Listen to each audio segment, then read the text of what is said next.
Hey everyone, do I have a tech job for you? You're watching Techstrong Gang.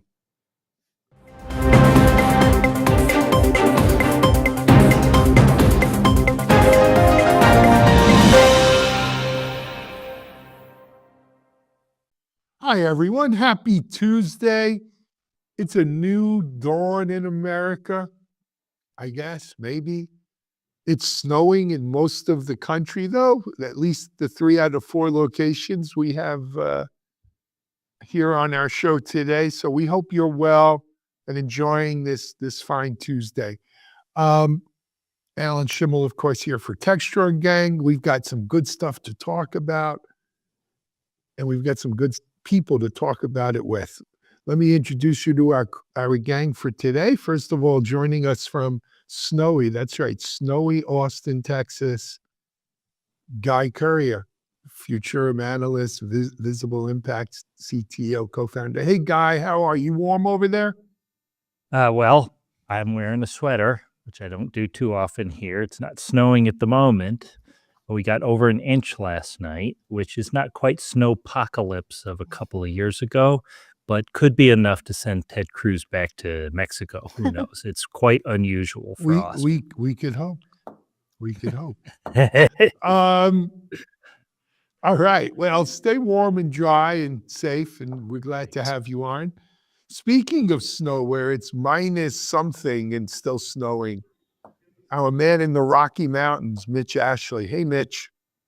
Hey, it's the juxtaposition of more snow, but it's minus something, so it's hard to ski very long when it's really that cold, you know? Yeah, Your I know eyeballs- you people in Colorado. You'll ski in hell if you could. I mean, We'll ski in shorts and Yeah. minus whatever, but that's Colorado. yeah, Good to be here. absolutely. Good to have you here. I'm glad you're warm and dry. Also, speaking of snow, they got some snow up where he lives too, and they all want to move and make fun of Florida. Our chief content officer, Mike Vizard. Hey, Mike, how you doing? I'm doing well, and I'm getting all these usual summer, kind of cruise packages, but one caught my eye. Somebody's out there marketing a 4-year cruise package with internet connection, so you can spend the next 4 years just cruising the world. Don't think I haven't looked into it. I think that's just another way of saying you're going to drive in circles for 4 years. That's okay. As long as it's in international waters, I'm fine. But it's good to have you on, Mike, and thanks for being here.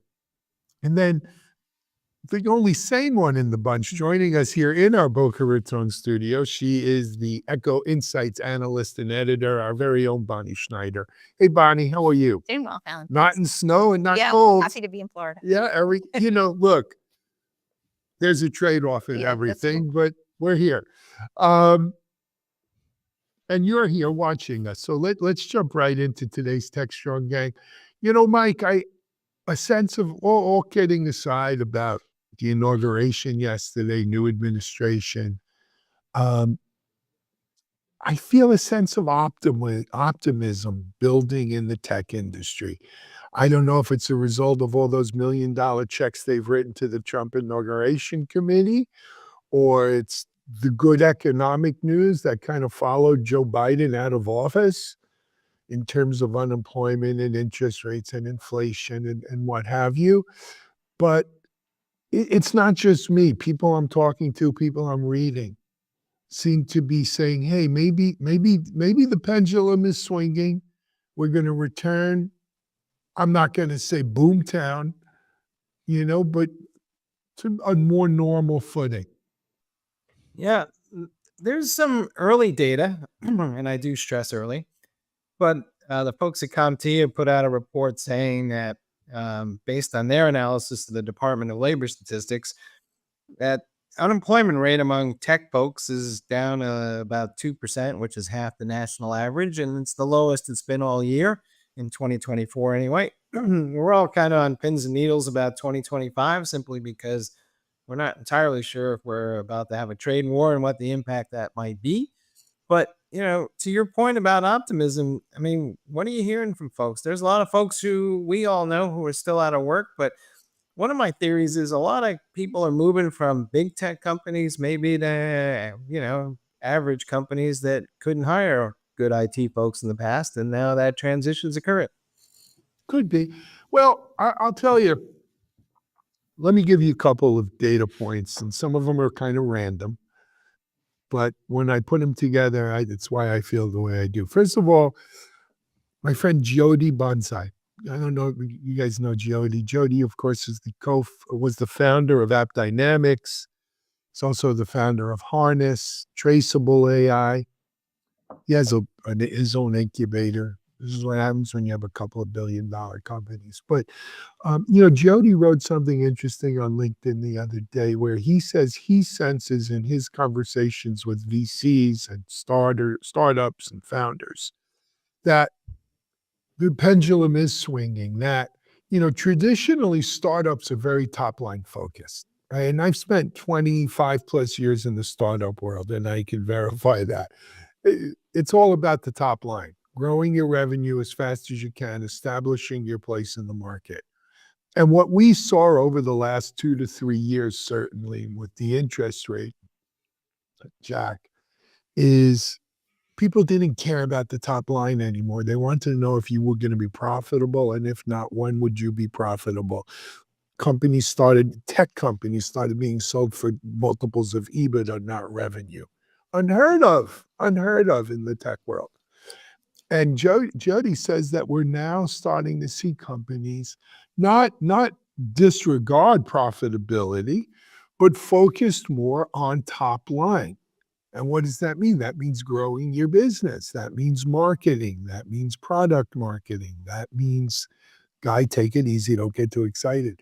But it means that people are going to spend money on these things. And when we look at where the tech job bubble has been, some IT folks got laid off. And how many real software developers, QA folks, got laid off?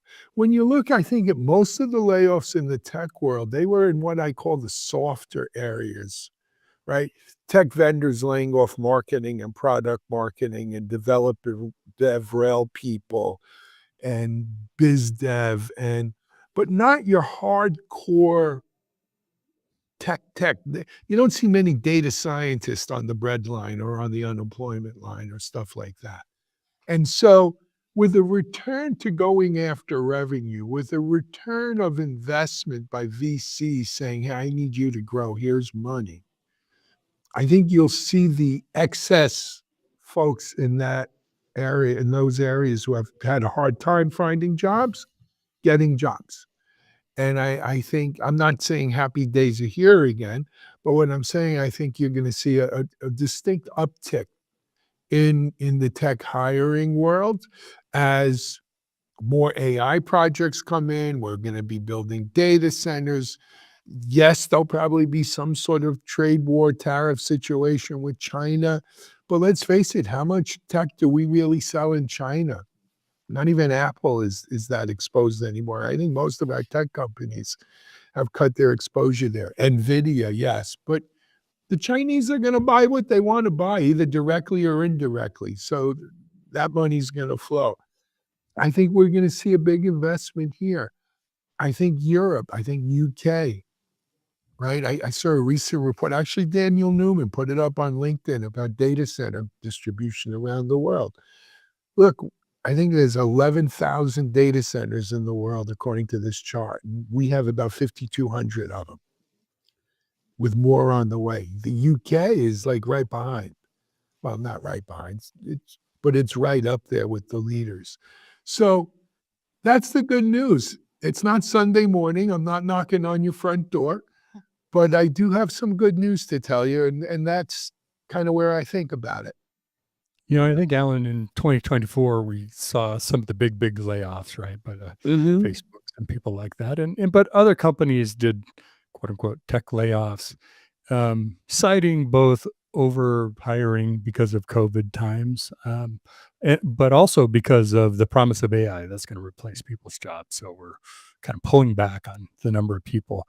I think many of us thought that's premature, right? And that's been borne out. We're not quite at the place where AI is replacing lots of jobs, at least not yet.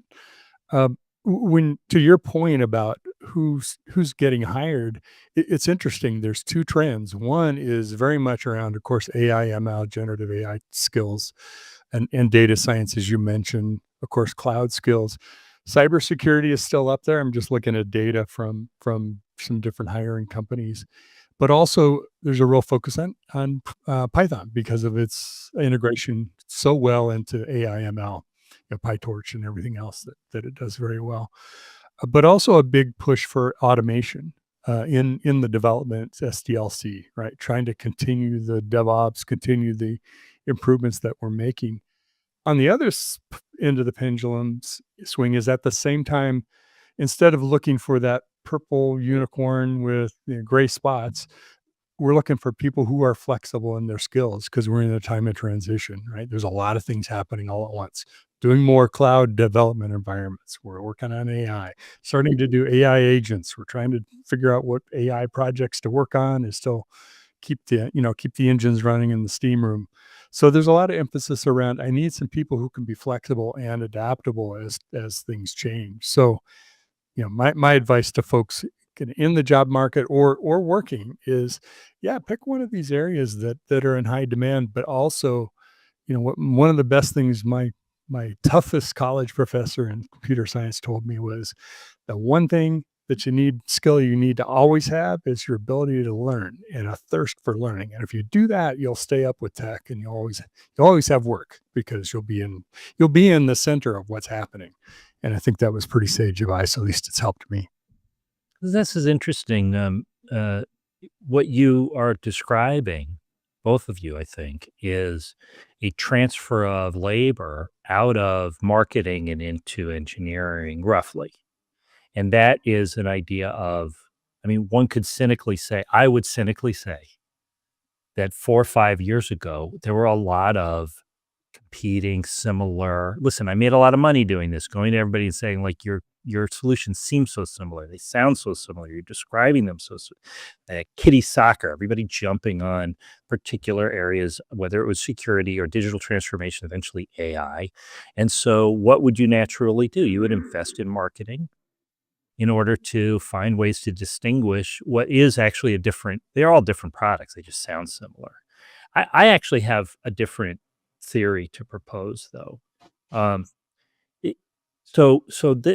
My understanding of this analysis is it comes from the Bureau of Labor Statistics, and CompTIA is doing intelligent expert analysis on it around the unemployment rate. The unemployment rate from the Bureau of Labor Statistics, there are several unemployment rates, and the usual one is the number of people looking for work who do not currently have work. So when you stop looking for work, even if you're self-employed or you've decided to retire, you're no longer counted. Now, one of the interesting economic stories since the pandemic has been the jump in new business formation. That's entrepreneurship. It went up by, it's at a rate, 100,000 new businesses formed per year above trend. I think it's per year, 100,000 above trend. This is unprecedented and unexplained. And it started in the pandemic, and it's one of these things that actually endured after the pandemic. My belief is that it had become steadily easier and easier to start your own business and to get funding for it. But when the pandemic hit, suddenly everybody tried it. They hadn't been too scared to try it before. And so we have a permanent change, a little bit more towards, maybe a little bit gig economy, but maybe a whole lot new business formation. And a lot of these folks laid off. A lot of the folks in the tech industry, there's so much opportunity to do that sort of thing. That could lower the unemployment rate as well. I also want to. It was the TikTok creators. Come on, man. Yeah, that's true. They're happy now. I was going to say that in the sustainability and tech space, that's opened up a lot of jobs. There's a group called the Climate People that I met the founder a few years ago when it was just him and one other employee. Now he has several employees. He has tons of jobs I see all the time in the IT space for climate tech solutions. So that's opening another venue for jobs. I think just to put 100,000 in context, by the way, I'm sorry, because I always, fault other people for doing this. You're talking about a rate that was roughly 300,000 a year and is now roughly 400,000 a year, growing at the same rate as it was before, but 100,000 higher. So that is a jump of like 35%. It's huge. Yeah. That's Huge, huge. That's what I mean So, by wait, unprecedented. I do want to address the elephant in the room, right? So you got Benioff and Zuckerberg and Amazon folks running around saying, AI, they're not hiring tech people. They're going to be like expecting their existing tech people to do more. And I'm not quite clear. Do we think that that's actually going to happen, or are we still going to need all these tech folks? Because there's noise in the systems that says to the contrary. I think that's more directional than it is reality today, right? I mean, you can't turn off hiring people or turn off the people that you have now and flip it over to AI. We're just not at that place yet. Maybe there's a few areas where that's possible. I think to me that's more of a signal where they think we're heading and what we're investing in that either supplement or augment or replace those kind of jobs. AI is going to create more jobs than it takes. Yeah, right. it's usually so what you're going happens. to have net more people in there. All right. Wait. Are you suggesting that some people just say things in the hopes of moving their stock price on Wall Street? I'm shocked. No, I think they mean what they say, but I think you're oversimplifying what they're saying. What I heard Zuckerberg say is that they're going to replace some mid-level engineers or mid-level developers with AI this year. That doesn't mean they're going to hire more higher level engineers or developers or more lower level or net new people. I think the key here is growth overall, and that's the point. And Guy, that is, you look at, Israel fancies itself the startup country. Dublin in Ireland, huge tech centers. You look at places that are happening around the world. Austin, Boston. Where you I was just in West Africa. Dakar in West Africa has a little. Well, they do startup call it culture the happening tech there. horn. It's a horn of Africa now. Yeah, but the fact is, entrepreneurship, necessity is the mother of invention. And when people don't have jobs, they look to make a living, and many of them do start off as gigs or consultants. Some percentage, more of a traditional startup thing that you look to raise money into. But even the gig and consultant jobs, some of them will go away when those people get reabsorbed into the workforce.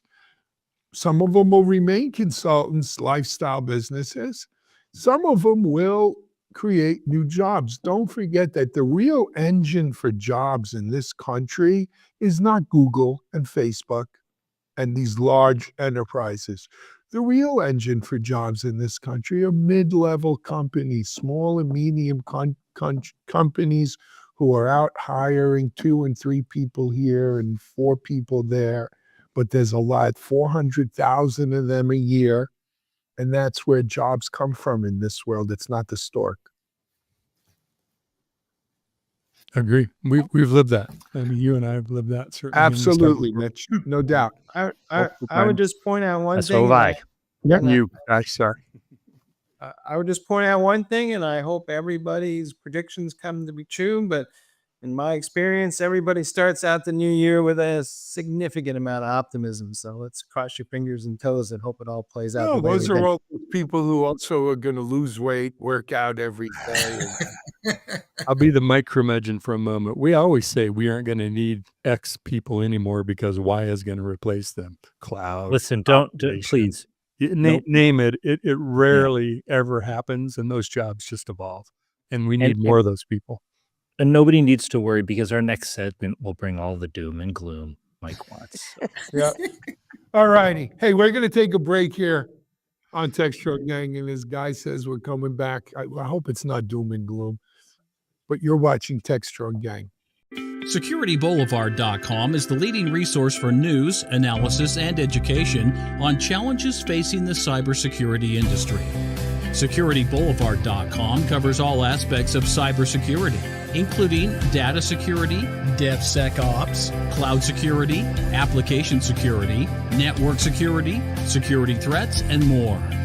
SecurityBoulevard.com has the largest selection of security content, featuring breaking news, blog posts, podcasts, and more.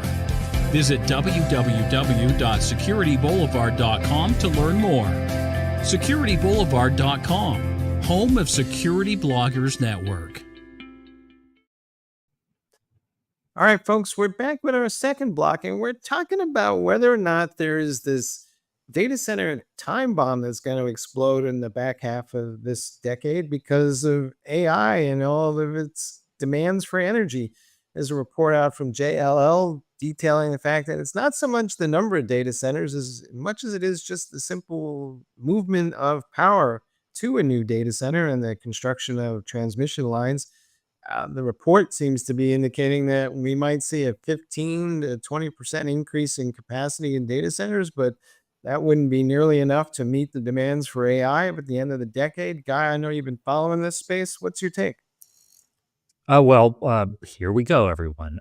This is really not the first, but a really new and clear report. Thanks, Mike, about the coming energy crunch. Our colleague Dave Nicholson and I discussed this maybe 6 months ago when we were trying to talk about when the shoe will drop. I mean, Dave's a great curmudgeon for us all, talking about when's the other shoe going to drop on AI.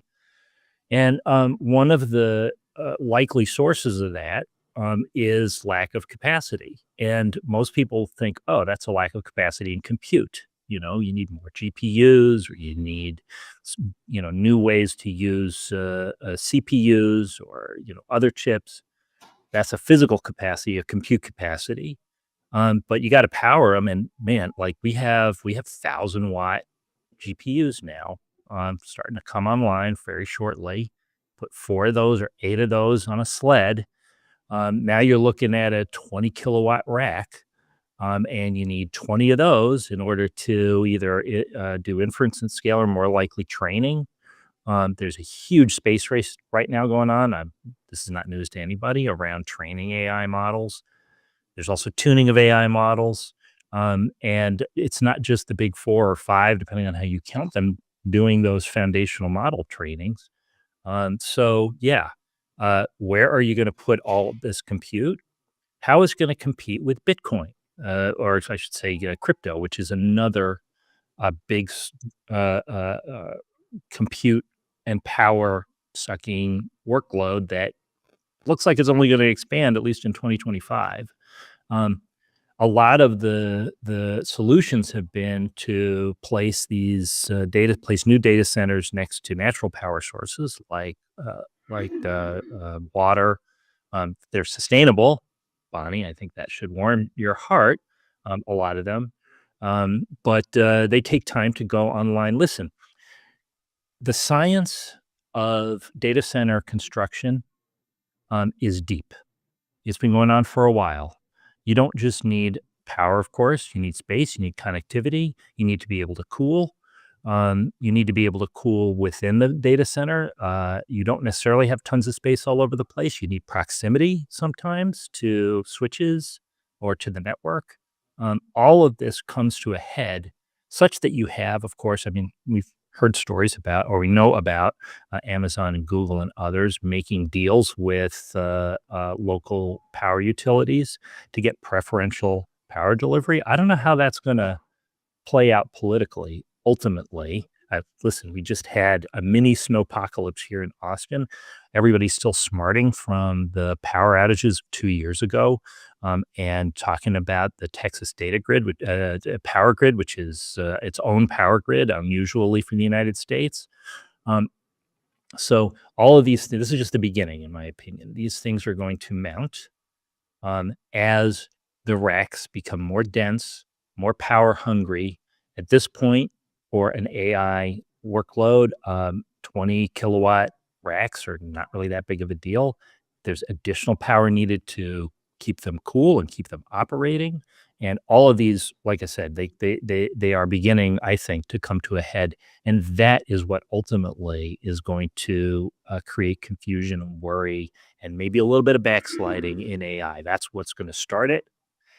6 months ago, he said, is it going to take 6 months? 12 months, 18 months, we don't know, but we do think that's going to happen. And that, to me, is what this is indicative of. And it's not just AI. We have to remember that Crypto got there before. Crypto is a huge power user, and I think arguably of limited, sort of utility in the world. So those two are going to butt heads with each other because there's lots of people with lots of money riding on lots of crypto. Mhm. I'll add a couple of points to that. There's speculation in this business as well. And so when you hear about somebody talking about a $20 billion investment in land that they're going to buy, they're betting that they can sell that land, but turns out the electric company doesn't agree and won't give them a connection to a transmission until they actually build the data center and have workloads to drive it. So um, there's some unusual activity in the system, as one of the guys who we interviewed in the story put it, and that's adding another factor to this whole equation. But Alan, I know you think that this isn't going to happen. What's your take? Yeah, I say poppycock. Let me tell you something. First of all, here's some more good news, and I'm the good news man today. I just read an article about a breakthrough in fusion, nuclear fusion. We've achieved the next another kind of milestone of along the way to commercial fusion, which could ultimately solve a lot of these issues. Our alternative, Stephen Foskett couldn't make it here today. He's our usual Tuesday gang guy. But yeah, I'll channel Stephen for you. Solar keeps getting cheaper every year, right? And we're doing more and more in solar. But all kidding aside, we miss Stephen today, but alternative energies. Well, you're here, guy. We don't miss you. But alternative energies, tuning up existing energies, increasing. Look, if there's $1 to be made, people will make $1 or $1.50 if they can. It's not a question of being able to generate enough power. It's being able to transmit it to the right places. Sounds safely. like Listen, sounds they're like talking new about jobs. building mini nuclear power plants next to data centers now, so that they're completely and self-sufficient. exactly. Let's give that a shot. We haven't built a nuclear power plant in this country I'm not in against. years. I'm not against I think- nuclear. I'm not against micronuclear. We are not going to build a nuclear power plant and bring it online within a 5-year window. It's just not So going to then happen. there's the data transmission that has to get there. All of this stuff takes time, and it is. I So I spoke my about this on- poppycock is thrown at the all bubbles and unicorns and rainbows people saying that we're just going to be able to do this. No, but because you the know what, demand is guy? there. You were here It's in going to the take time, .com. and there's going to be. You were here in the .com boom and bust, right? One of the things I remember about the .com bust, the internet will never take off if we don't have enough fiber. We need higher speed internet. We can't use DSL. We need broadband. We need broadband. We need broadband. Korea has crazy broadband compared to us. The US is going to fall behind in the broadband. And then you know what happened? You had companies like Level 3 and these other companies that were just sitting on oodles of dark fiber because we overbuilt our capacity for fiber to what was needed at that time after the dot-com bubble burst and 9/11 and so forth. And we just started lighting up a lot of that fiber recently, right? You're gonna. It's the same I still thing can't here. get a fiber optic connection to my house in Westchester County, New York. So We notice it I'm in every Austin. day. I can't get it either. I was going to say, I think that That's there- not last month. um, I'm sorry. No, that's fine. I think the effort, obviously, with leaning into renewables and nuclear is growing for sure for data center demand. And another movement that isn't going to offset the power need, but is trying to at least mitigate some of the impacts is the efforts within the AI itself to be More efficient. more efficient, to operate on smaller models, to be more localized. That's a trend I've been seeing through my interviews. So there's that. And then there's the uncertainty factor of, as Guy mentioned, it coming to a head, from when he predicted it 6 months ago, and then it happening again because there's an uncertainty in actually measuring this AI energy use and debate on, well, how much energy is it really using? So that hasn't been agreed upon by all the parties considered as well. So I think that's something that's going to evolve.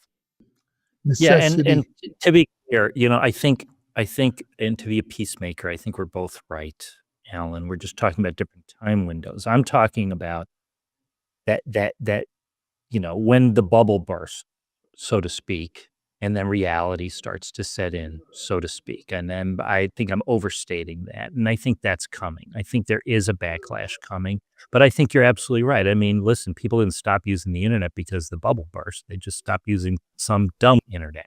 Yeah. Or they stopped funding dumb internet. I'm sorry. Go ahead, Mike.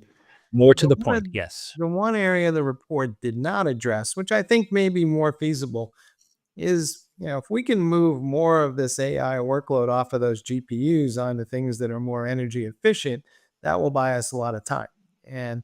But right now, most people don't seem to want to do that Yeah, because but when you have Exactly, so- necessity is the mother of invention. yeah. But the problem is those chips aren't faster than GPUs, even though whatever claims there are, because you go talk to people and they're like, the training and the performance of those new processors as alternatives to GPUs is not nearly good enough to make sure that the models perform accurately and at the level of performance required. So they're still investing in GPUs. So something's got to happen on the chip side. So let's talk about small language models for a second. Where did the small language models idea come from? My opinion is that it came from a recognition among the CPU vendors, the vendors most heavily invested in CPUs, that they wanted a solution to their problem of all the attention going towards GPUs. Small language models, the usage of small language models requires a level of sophistication in the use of AI that is largely absent currently. And we will get there.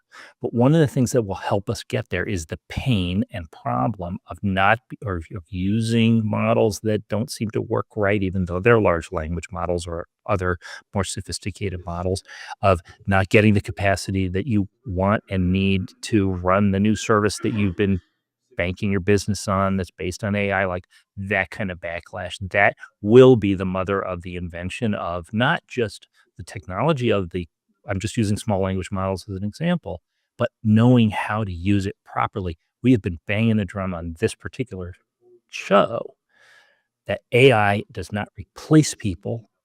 It helps them to be more reliable and better, but they need to know how to use it. And the general sense is still AI is going to replace people. That'll play itself out in the market. These will all play out with market forces pushing and pulling and stretching and compressing, and somehow we'll find a way. You're really not letting me make this doom and gloom like I want to, Alan. Because look, until the sea rises up and swallows us here in Florida, I'm just going to keep preaching the good news. And I do think smart people find a way. It forces efficiencies in the market, which is a good thing. And look, I think, beyond the CPU folks, there's a lot of people who see good in small language modules, right? The LLM isn't the perfect tool for every job. Oh, absolutely. And it was the mother of invention in a sense of the creation of the small language model, which has, what I'm saying is you need to know how to use them. Small language models have limitations. They're not just, what's the economy versions of large language models. No. That's not how you should use them. No, I think of them as the specialists. Right? That's what I think of them. Anyway, let's take a break here. We're going to come back. We've got a Bonnie Echo Insights video to go over, a report. All right. You're watching Techstrong Gang. I'm Bonnie Schneider, sustainability contributor to the Techstrong Group. I'm excited to introduce you to a groundbreaking new initiative from Techstrong Research, the Sustainability Pulse Meter. The Pulse Meter offers valuable insights into how environmental responsibility factors into tech purchasing decisions for key players in the industry. Position your company as a leader in the industry and differentiate from your competitors with the Sustainability Pulse Meter, offered exclusively from Techstrong Research.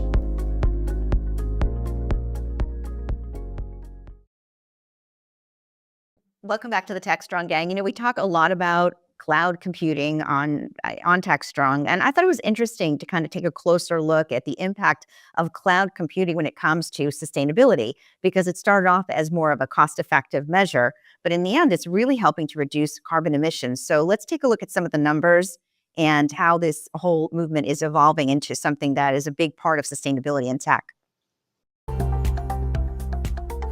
Hi, everyone. I'm Bonnie Schneider with your Ecotech Analyst Insights. Cloud computing is delivering a surprising environmental victory. What started as a cost-saving technology has emerged as one of the most powerful tools for corporate sustainability, with companies slashing their carbon emissions by up to 77% after migration. What's the secret behind this dramatic reduction? Instead of running their own data centers, companies share computing resources in highly efficient cloud facilities. Think of all the power wasted when traditional corporate data centers run servers around the clock. Most operate at just 15% capacity while consuming full power. Cloud services, by contrast, automatically scale resources to match actual needs, eliminating inefficiency. The impact is far-reaching. As more businesses migrate to the cloud, their collective energy savings adds up. Cloud adoption has already prevented over 600 million metric tons of carbon emissions. This single technological shift can also result in a 50% reduction in IT costs. What's fascinating is this environmental achievement is already transforming business metrics. Cloud efficiency gains have become crucial performance indicators as sustainability reporting becomes standard practice for major corporations worldwide.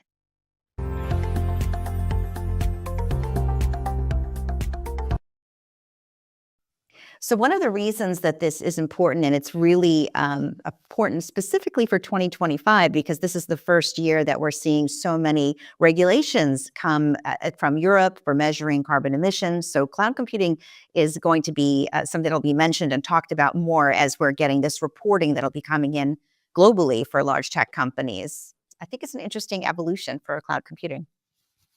I don't disagree. It's funny. We were just talking about we don't have enough energy. We've got to be more efficient. We need more energy. We need more energy. And now we're talking about, well, this cloud computing makes a lot of carbon emissions. Something's got to give there, right? Do you want to drill, baby, drill, right? And emissions be damned, or do you try to thread the needle here with a higher efficiency? And Guy, I'm interested, you're the resident Texan here. What do you think about that? Well, it's what we saw all year last year at especially at the public shows, right? Like Supercompute. And I think it's a trend I didn't really notice in the Silicon. A lot of emphasis on, but maybe for reasons that were not so altruistic, because fitting a lot more compute into the same kind of thermal power design that the server manufacturers or system manufacturers have been using before. Maybe that was more of just a technical challenge they had to address.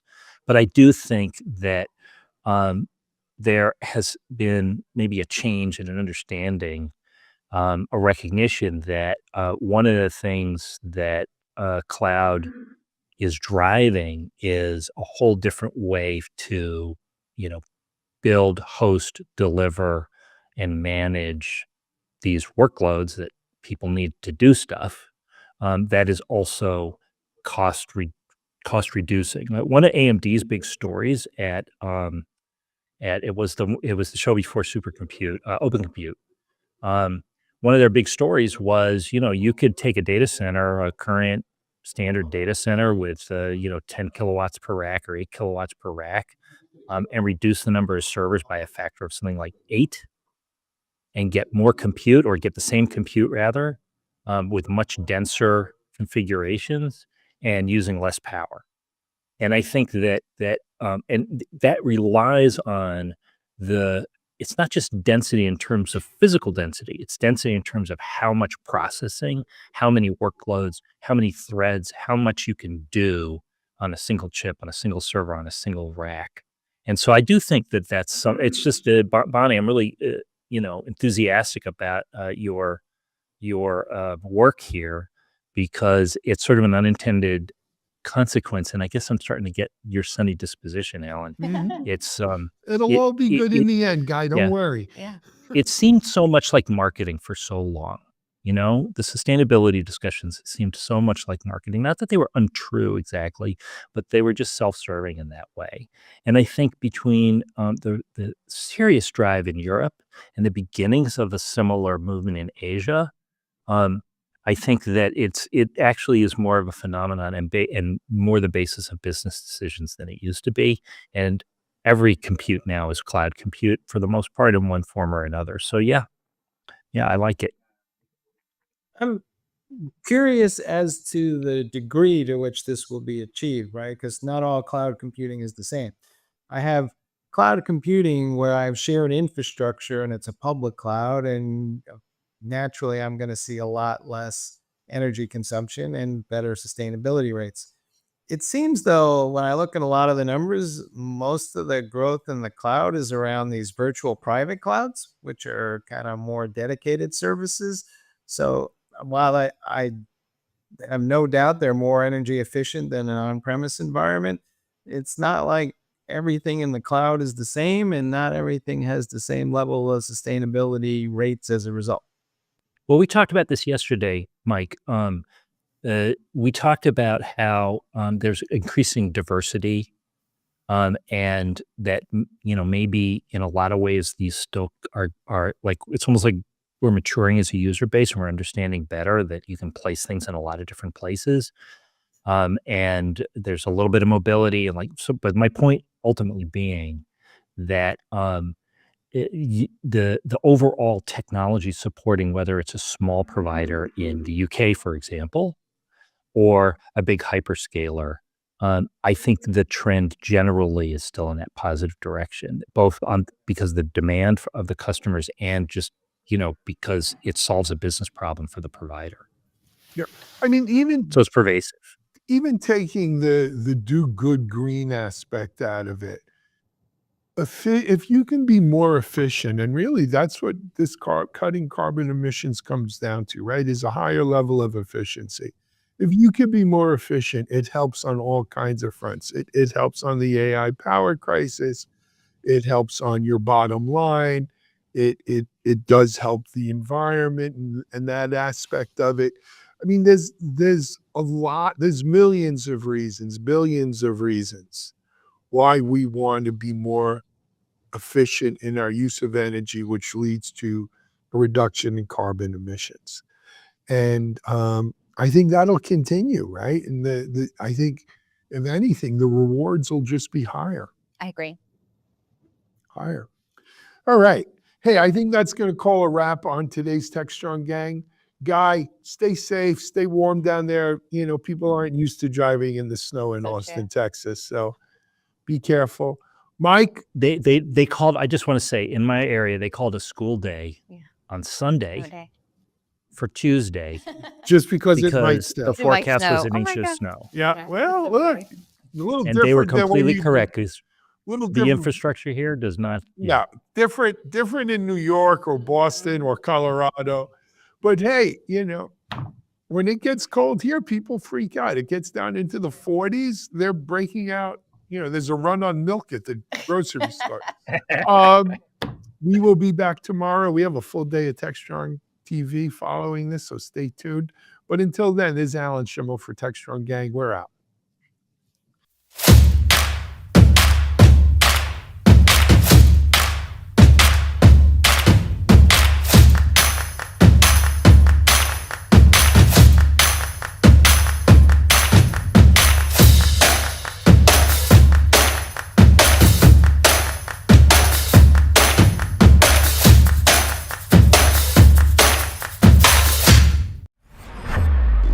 This is Techstrong TV. Hey everyone, welcome back here to another Techstrong TV interview. I've got a new company and a first-time guest here on Techstrong TV to introduce you to. His name is Eric Brueggemann. Eric is the CEO of a company called Code Intelligence, and he joins us today from beautiful Cologne, Germany. Great background out there. I don't know if that's a real background, but it still looks pretty. Hey Eric, welcome to Techstrong TV. It's great to have you on. Hey, Alan, thanks for having me. Very happy to be here. Thank you. So, Eric, as I mentioned, it's Brueggemann. You are the CEO of Code Intelligence, and you're based in Cologne, but you've had you've moved around in your life. You've had an interesting journey to get here. Share, if you don't mind, with our audience a little bit about your journey. No, please, Alan. No, happy to do so. I'll try to keep it short. So, hey guys, it's really great to be here. My name is Eric. I'm based in Cologne these days, but as you might be able to tell from a little bit of a bastard accent, I used to live in the States. So I did my master's at MIT up in Cambridge.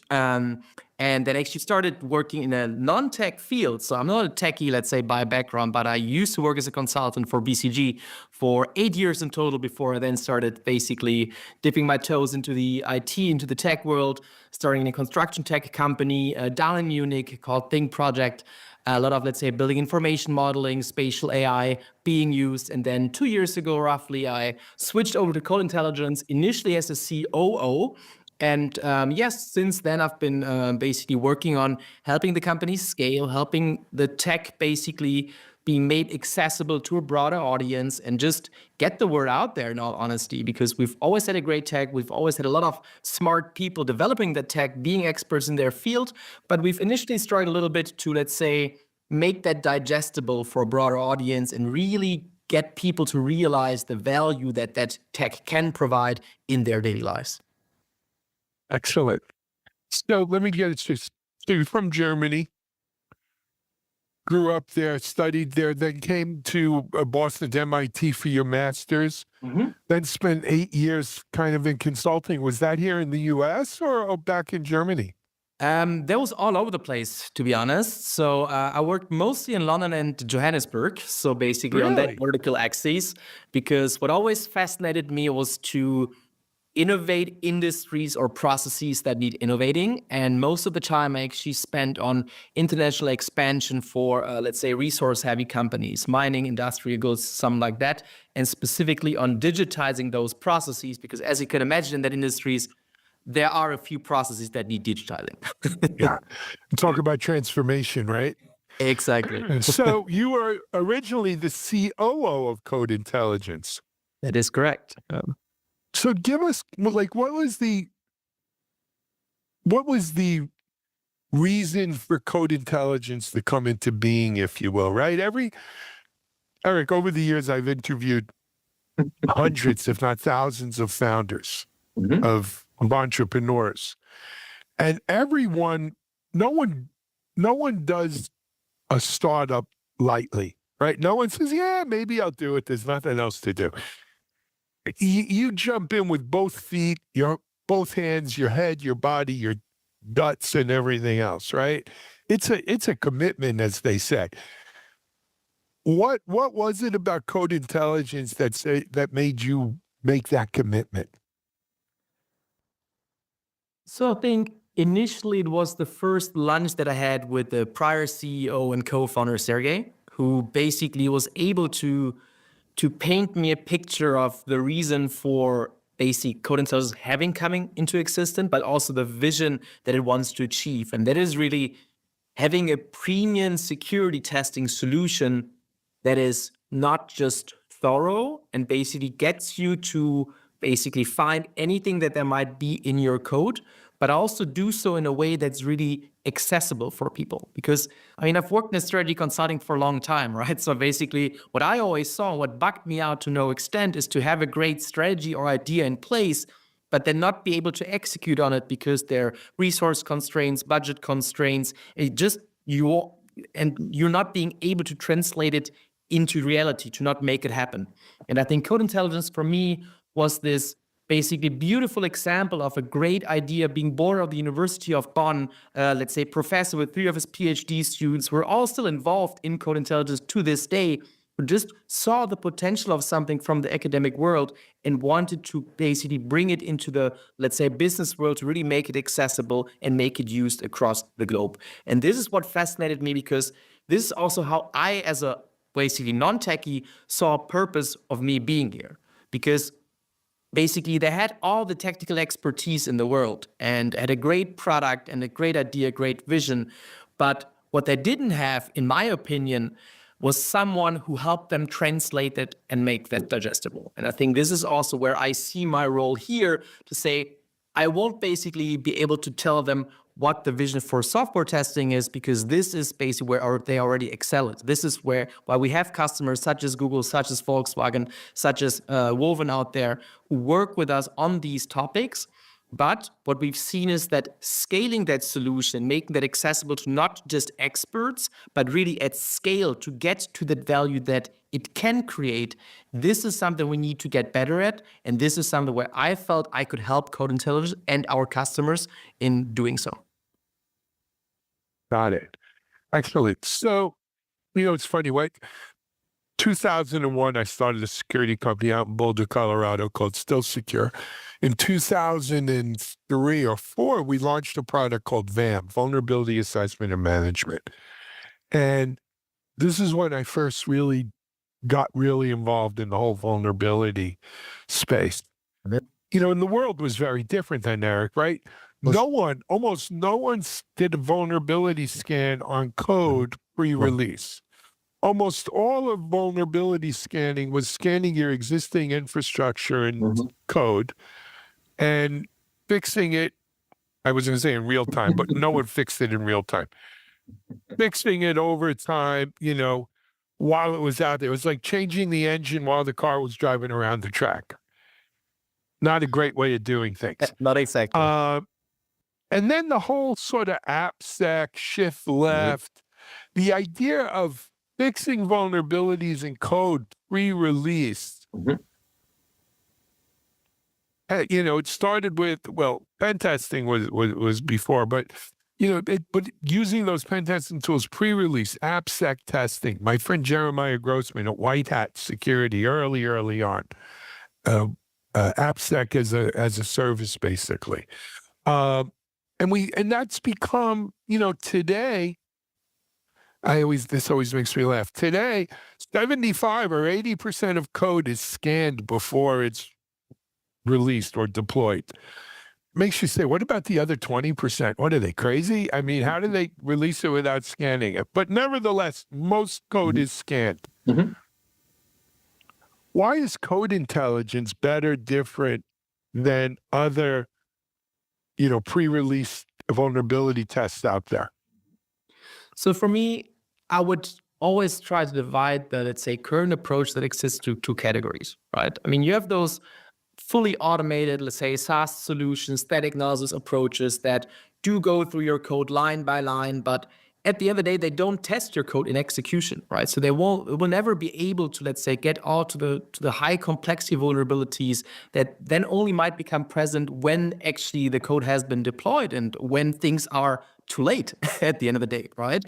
Or you do have those, let's say, high quality premium security solutions such as fuzz testing, such as penetration testing as well, but they come with their drawbacks. And the biggest one for me is that they are just a lot of effort and a lot of, let's say, time and money that needs to be spent to adopt them and to continue to leverage them. And where I see the gap here is that we need, again, to have some that isn't just good in theory, but that also creates the impact that it can potentially create in practice, right? And this is why I think basically having Code Intelligence as a startup that combines deep security testing knowledge with artificial intelligence and thereby makes it accessible to a broader audience, that in times of resource constraints, in times of budget constraints, in times of a tech world that is no longer just going up without, let's say, any end in sight, I think this is what's needed to also make sure that we can keep up with the times, right? Because lines of code being created every year is exponentially growing every year as well. Complexity of code and vulnerabilities within that newly created code is also exponentially growing. If you multiply those two, you just need to change your test strategy, in my opinion, because you will just not be able to keep up with the times if you don't. And this is, I think, where we come in to help companies keep up with those developments and actually be able to sleep at night and confidently tell themselves and their customers that, hey, our product is safe because we haven't only basically run it through the typical, let's say, traditional automate approaches, but we've employed deep security testing in a manner that basically can't really guarantee, because you can never guarantee, right? This is always the issue here, but that's security. Exactly. That gets as close to guaranteeing that there are no vulnerabilities in the code as possible. Excellent. I know you guys recently launched something called Spark, and we're going to hit on it in a second, but I just want to tie a few loose ends up. Who is the average you mentioned some, household names earlier as customers, but who's the average customer of Code Intelligence? Is it the large enterprises or anyone, or, how would you describe that? Yes. So large enterprises tick, but I always present it as we want to focus on where it hurts most, right? We want to focus on the industries where the downside of having undiscovered security vulnerabilities are the highest. So we work a lot with automotive customers, medtech customers, critical infrastructure, aviation, companies that traditionally might not have been in the software space to such an extent, but for which software continues to play a role that is almost as central as the hardware one used to be. And I think helping them basically keep up with the times and really ensure the highest level of security possible, I think this is where we want to spend our effort and time. And for people who want to find out more about Code Intelligence, what's the website? Codeintelligence.com. Simple as that. Easy. Good. All right, let's jump into Spark. Yes. So you guys recently released a new product service called Spark. Tell us about 100%. it. Well, this is basically embodying what I've been trying to explain the last couple minutes to really make premium security testing accessible, right? Combining artificial intelligence, large language models, genetic algorithms with testing approaches such as static analysis, such as fast testing, white box fast testing, and really making sure that you don't only find anything there is to be found in your code, but you also do so without the typically required manual effort. So for example, we always, let's say, beta test our product with code base of roughly 100,000 lines of code, because we feel that's a good estimate that basically is tangible and, let's say, digestible for people and represents, let's say, at least a small part of a typical company's repo. And what we've seen is that typically, our people spend roughly 1,000 hours of manual effort testing that code really at a depth that we felt, look, this is something that we feel comfortable with. With Spark, that we're now launching to the market end of this month, and that's already being used by our key customers, we reduce that down to one single command in your CLI. So basically, all you need to do is you need to point our tool at your code repository, and our tool does the rest for you. So it scans the code, identifies the most critical areas where, let's say, the most potential threats might lie. It automatically builds and runs the fast tests required to really thoroughly test your code, make sure it runs in your local build environment, your local infrastructure, and then obviously also adds the benefits from fast testing by generating thousands of different unique test inputs per minute that are automatically refined and smartly generated. So basically they learn from previous iterations and try to discover all unique, let's say, paths in your code that might lead to a crashing input. And that's what it does, all at the push of a button. Really? So it's an agent that runs, though, in your infrastructure. Exactly. So, for example, what a lot of our customers do, they plug it right into their CI/CD, let's put it simply put, right? Because what I've learned in my time in tech in the last couple of years is that, especially for security testing, if you talk to the developers who build the code, if there's one thing that I can avoid doing and like to avoid doing, it's basically writing security tests, right? Because they want to focus on what they're good at, is what they were hired to do, and that's build code, right? Not test code, not write security tests. And I believe that you will only be able to have a fully scalable test strategy if you, well, almost go beyond shift left, right? Because if you still need to continuously involve the developer who built the code, you will never be able to scale with the, let's say, demands of the, let's say, modern world, of the demands of the, let's say, size of the code bases. You won't be able to deal with legacy code, which continues to make up an even bigger and bigger portion of companies' code bases. And this is why we said, yes, obviously having the developer involved in that process has no downside, but you no longer need him, because you can basically do this automatically by having it in your CI/CD. And then, and this is our, let's say, target for 2025, not only identify the critical vulnerabilities in your code, but also provide an automatic fix for those vulnerabilities that has been proven to work, because basically we can just rerun the fuzz test with the new code that includes the fix, and make sure that it actually fixes the issue that it found. And even more important, in my opinion, also doesn't create any new issues that hadn't been there in the first place. So I think this is what we're trying to aim towards, to really basically try to provide a central CI/CD, a central security team with an AI test agent that helps them focus on what they are good at doing, and that also frees up the developers' time to allow them to focus on what they're good at doing, and that is building code and actually moving the company forward. Love it. How is it sold? Like, is it a service, monthly, yearly, or? It's a license model. So basically you only need our license, and that typically is sold on an annual basis for companies to profit from it. But shorter timeframes certainly have happened in the past, and longer ones as well. Initially, basically we typically have a proof of value phase of in between 2 weeks and 6 weeks, where we do spend some time with the customers trying to understand their requirements, trying to understand their infrastructure. But the good thing is that typically on day one, we make sure that it runs in their system. Day two, we start finding the first vulnerabilities. So it is quick to implement, because again, if it's only good in theory, no one's the wiser at the end of the day. It does need to work, and it does need to be easy to access. Absolutely. So Eric, let's assume for the moment Spark and Code Intelligence discovers vulnerabilities without human interaction. Of course, the question becomes, what's next, right? Who's fixing them? When are they fixed? How are they fixed? Do we automate the fixing of them? Do we have to let people approve fixing them?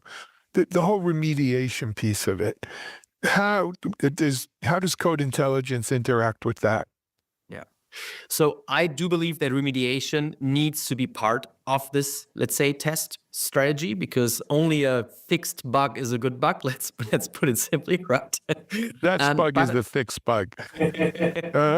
But I do believe that, especially, let's say, with the developments in AI, and AI still, let's say, being in its, let's say, early days, right? And people still being, for good reason, distrustful of AI and wanting to make sure that basically it does what it's supposed to, but not anything beyond that, that the final fix does need to lie with the, let's say, person in charge, with the security professional, right? So what we working on in 2025 is to say, look, you provide a pull request right in your CI/CD, and be it GitHub, GitLab, Jenkins. I think this is basically something we are quite agnostic of, but it only provides a pull request with a proven fix. But it still there needs to be a human element accepting that pull request and saying, yes, this is something that works, because we don't want to take the control out of our customers' hands. Quite the opposite, right? We just want to make sure that we focus their time on where it's best spent.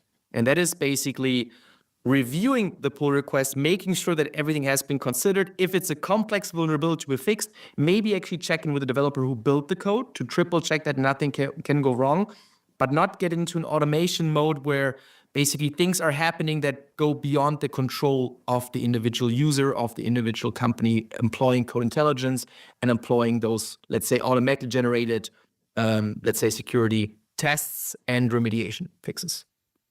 Got it.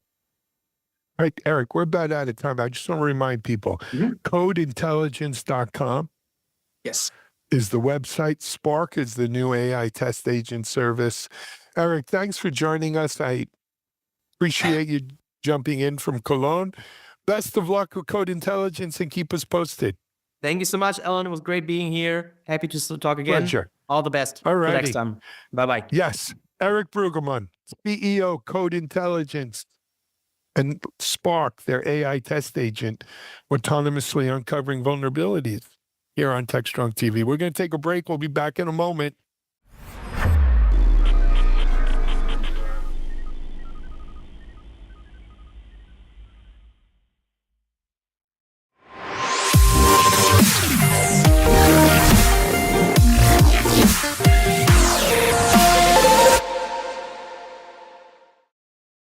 All right, welcome to episode 67 of Infrastructure Matters, because it does matter. Joining me today are the usual cohort, Camberly, Diane. Somewhat of a slow news week, unless you're a big fan of enterprise storage, AI, data center, power cooling, Infrastructure Matters. Folks, welcome back. Hope you are fully in the swing of things. This is the second full week of work as we're recording this. Hopefully it's been a productive work week for you. Who wants to start off the conversation? I can get started with the big announcements that happened. Not to complain too badly about it, but they got me up at I'm already up at 5 a.m., but I'm usually working out, but the call was at 5:50 a.m. my time. Yesterday, 2 days ago on Wednesday, I think it was, Lenovo hosted a call to announce that they are going to be intent to acquire Infinidat. And so for those guys who don't know who Infinidat is the third company, is it the second company? Third or second company Moshe started. So Moshe, it was the originator of something we all know and love if you're in the data storage business, called Symmetrics. He was the lead on that. He left EMC many years ago, started a company called XIV that got sold to IBM. And after that one, he started this company called Infinidat that was specializing at the time in hard drives, fronted end by a big cache, SSD, and then eventually whatever. But a super high-end system. Targeted the big enterprise companies. And if Lenovo has done very well with their storage environment over the last whatever years it's been since we've been tracking them on the storage side, all of their relationships up to this point have been OEM. So they OEM people like Nutanix, they OEM the low end of NetApp's systems. There's an agreement with NetApp that they're selling it into China, et cetera. They've done well, and they've taken over some number one spots according to the IDC counters in the lower end levels of the storage. We've had lots of conversations with them about, what is it going to take to claim the higher level ones, and you need the products. So here would be the likely suspects for you to purchase. Not that we influenced that or anything. In fact, I didn't even pitch Infinidat. I should have to them. And so here we are. How many months later that they're acquiring Infinidat, which is a very high end storage system that is primarily SAN block, as well as the system also runs a very large, high-end, scalable backup target. So deduplication, et cetera. So they're really super solid product.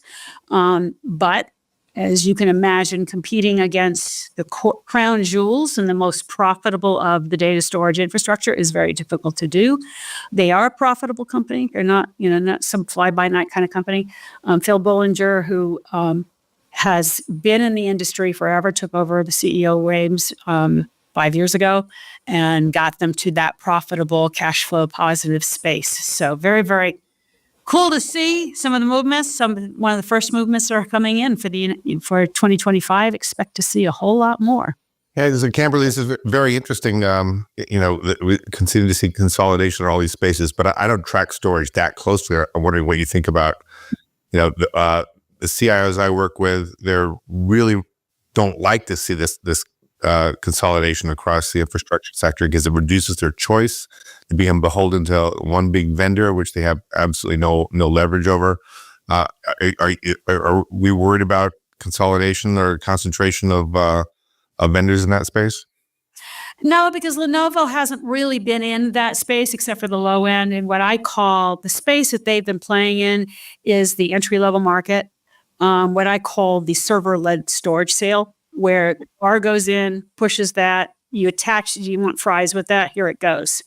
And that happens there. So Lenovo, this is entering a new market. It's one of the challenges of this purchase because they don't, while they have storage salespeople, the guys that go in, and these are multi-million dollar transactions that go down. The guys that go in and sell this stuff, they're focused very much so on this heavy duty technology, super high availability, never go down kind of technology. Highly, this is where your secure data is going to be residing, et cetera. So Lenovo's got to spin that up and bring that to the United States. And so what we're going to see now is you'll see in that space competing. Pure will compete there, although there may not be at the level of Infinidat. NetApp will definitely be there. We'll see PowerMax from Dell is there. IBM's DS 8000 series, as well as IBM's flash system will be up there. And definitely Hitachi, who is back in gear. So that's a lot of companies I just rattled off that are in that space. And there's big enough there to keep that competition going and the pricing situation under control. So yeah. And what enterprise architects do like about these types of moves is that you get more pods, you get more engineered solutions, and the name of the game is in engineered solutions. Lenovo will now be able to sell. CIOs may not like this. Lenovo can now sell, a Lenovo server for more money because it's more value when you come with a completely engineered Lenovo the Lenovo engineered system. From a IT operations perspective, there is a lot of advantages in engineered solutions. They reduce the overall cost of delivering services because you don't have to spend the engineering time taking the best of breeds, engineering them together. This is I thought was an obvious hole in Lenovo's offering, not having truly in-house engineered systems. I fully expect them to at some point fill their networking gap. As we're looking at challenges around building pods for AI, Lenovo doesn't have a full stack to offer in-house, and I expect that to change over a period of time. Who's available from a networking perspective for them to go out and acquire? We'll see. So the other piece to the value proposition of Lenovo Infinidat is where some of the engineering is going to go into is Infinidat has been doing off-the-shelf hardware. They don't have the supply chain negotiation capabilities because they're not that big. So we're going to see Lenovo be able to bring that muscle into there as well as bring their capabilities of what they have for engineering and design for the Infinidat system. So I think what we'll see is improvement. The guys in Israel, which is where this came out of, are super good engineering. So you combine that with the smarts of what Lenovo is, and I think this is just as an all over is a good move and really brings another offering to the high end environment. I know Eric Herzog is going to get pissed off at me for talking only high end stuff because they do kind of go down to the smaller sizes, but that's where they played the best. All right, so that's one story down. You have another one, Kimberly. What else did you notice this week? Yeah, NetApp spun off something called Spot, which is a FinOps offering for managing your the cost of the cloud. They bought them, I don't know, 7 years ago, maybe. At that time, NetApp was really focusing on this cloud strategy, cloud operational strategy. That's where they were going and thinking that what's going to grow their TAM into that space. And Anthony Lai was the lead on that. And they acquired a whole bunch of companies at that time, Spot being one of the lead one, Cloud Checker, et cetera. So they've spun off both of these, Cloud Checker and Spot, to Flexera, who specializes in FinOps and those operational efficiencies. And what this is basically saying is that NetApp is going back to core, which is data infrastructure, and some of the key core issues around data infrastructure, which are AI, cybersecurity, also all the rest of the stuff, hybrid cloud or whatever. But that frees up. Given what we have with AI and what's going to happen with AI over the next 12 to 18 months, and the capabilities out there, this frees up a whole lot of engineering to be able to focus on their core, really the core business. And I think gets them better aligned for the market space.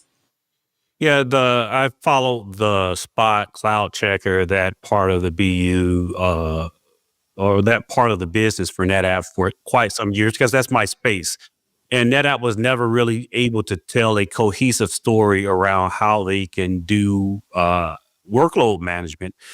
ONTAP Everywhere on all the public cloud providers has been a wonderful story for NetApp. The ability to do distributed management of all of your data assets across multiple clouds. I'd argue NetApp has the best story of all the major cloud providers. They have first-party solutions with both GCP, Azure, and all three first-party solutions. And it's really important to note that these are first-party solutions. I can buy NetApp ONTAP directly from AWS. I can assign access control rules directly from my AWS account into the NetApp services. So there are natural services, and no other storage provider can claim that. It's unfortunate that they haven't been able to create a cohesive message. And I guess it's better to just give it up than try to play at a game that they just couldn't figure out. Yeah. And I'll add to that first party. One of the biggest values on that first party position is that they are in the sync of that role of the security, all the security issues. So they're right in the middle of, it's their engineering, if you will, when you're a first party. And so that when they do an update or a major update, NetApp is right there, lockstep with them. All right, Diane, let's move on to your news of the week. You've become our resident follower of all things that are executive orders. We're nearing the end of the Biden administration, and with the end of every administration comes a flurry of executive orders. Which of any stood out to you this week? Well, there is several, but the one that was I kind of raised eyebrows was a last-minute cybersecurity executive order. It was, they called it sweeping, and it did have a lot of things inside of it. Now we do need to always increase our posture with cybersecurity, and my initial read is none of these individually are bad. It's just the burden it puts on vendors and to some extent end users is very interesting. So the first part of it is that it really beefs up software supply chain security, so that security companies are required to submit machine-readable attestations of secure development processes. And it looks like it's not just security providers. It looks like it's all software providers. Would you say that again? Machine-readable attestation of secure development practices, so that they know that they're not buying or using technology from vendors they haven't thoroughly audited to make sure that they're not from China and putting malware inside some library or framework they're using, or a software development team that's in Eastern Europe that might be corrupted by Russia, and they're placing backdoors in the software. You have to say, here's what I've done to prevent, sure I don't do that.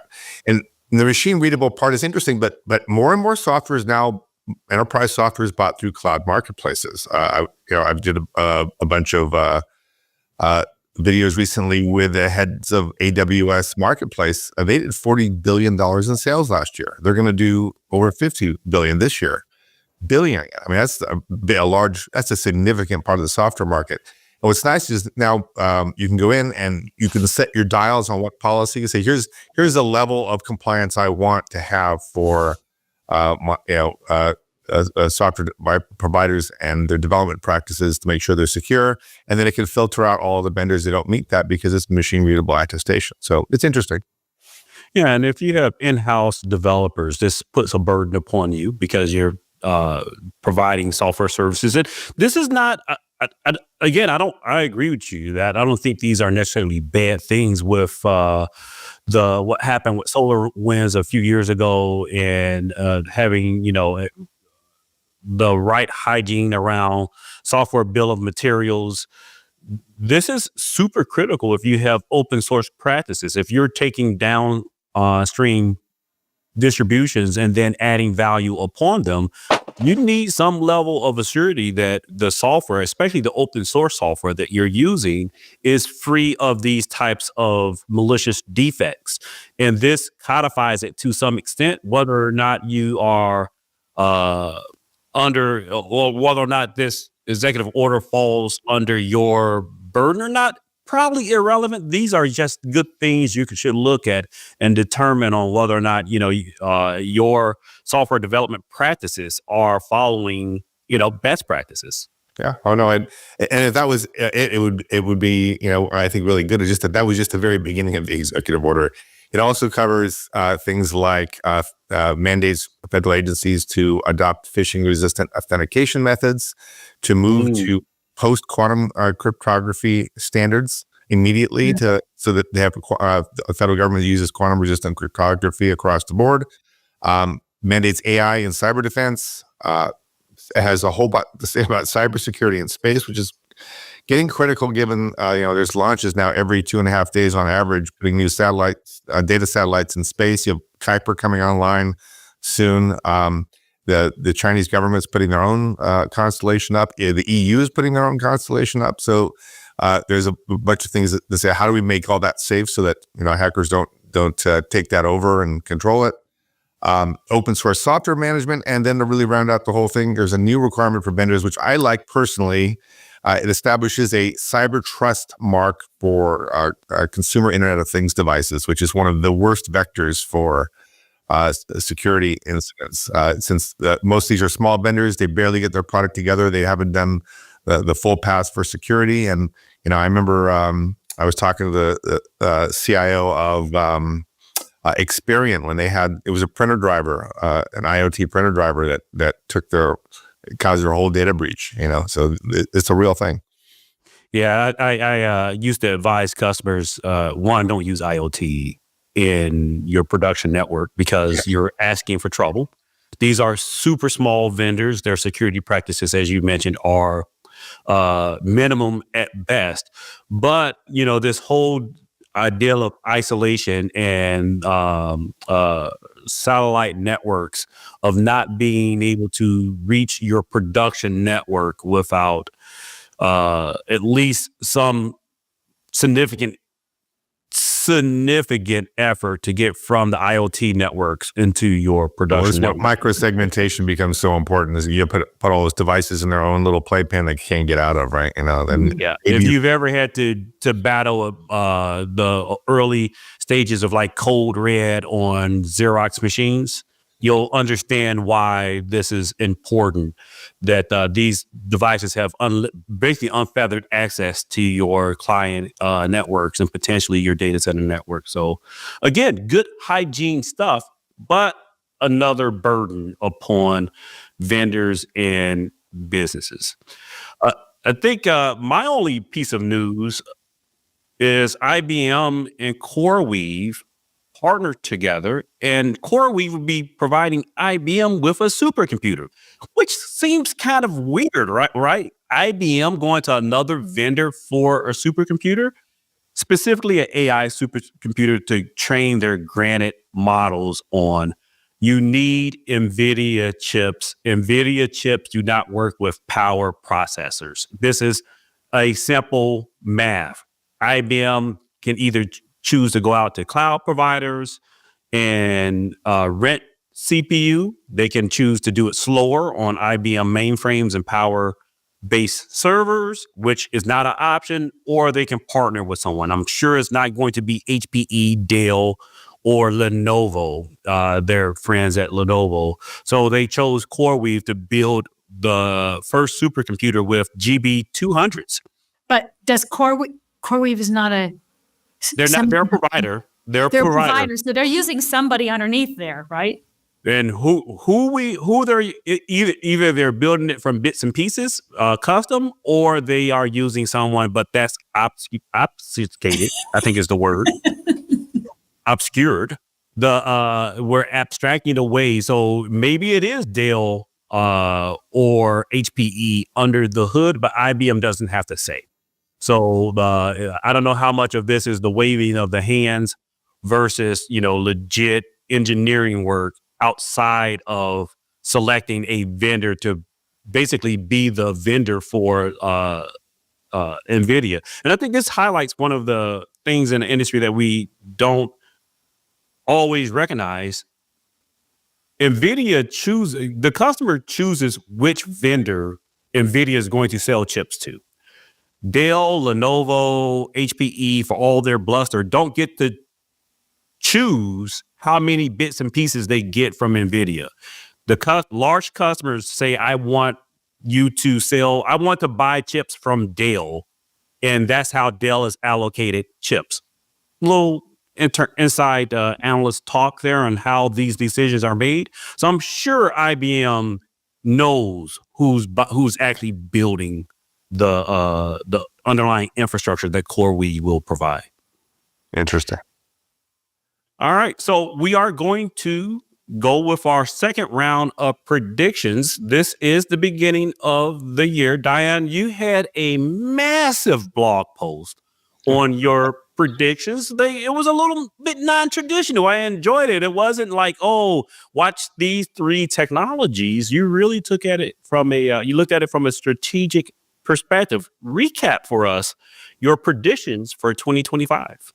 Yeah, you bet. I think it's going to be an interesting year for so many reasons. So I'm going to go over my top predictions because there's not time to go over all of them. And to keep it lively, you guys keep me honest, poke holes in them, make comments on them as I go through each one. So I predict that AI will continue to drive both the tech stock market and growth for tech companies until it doesn't.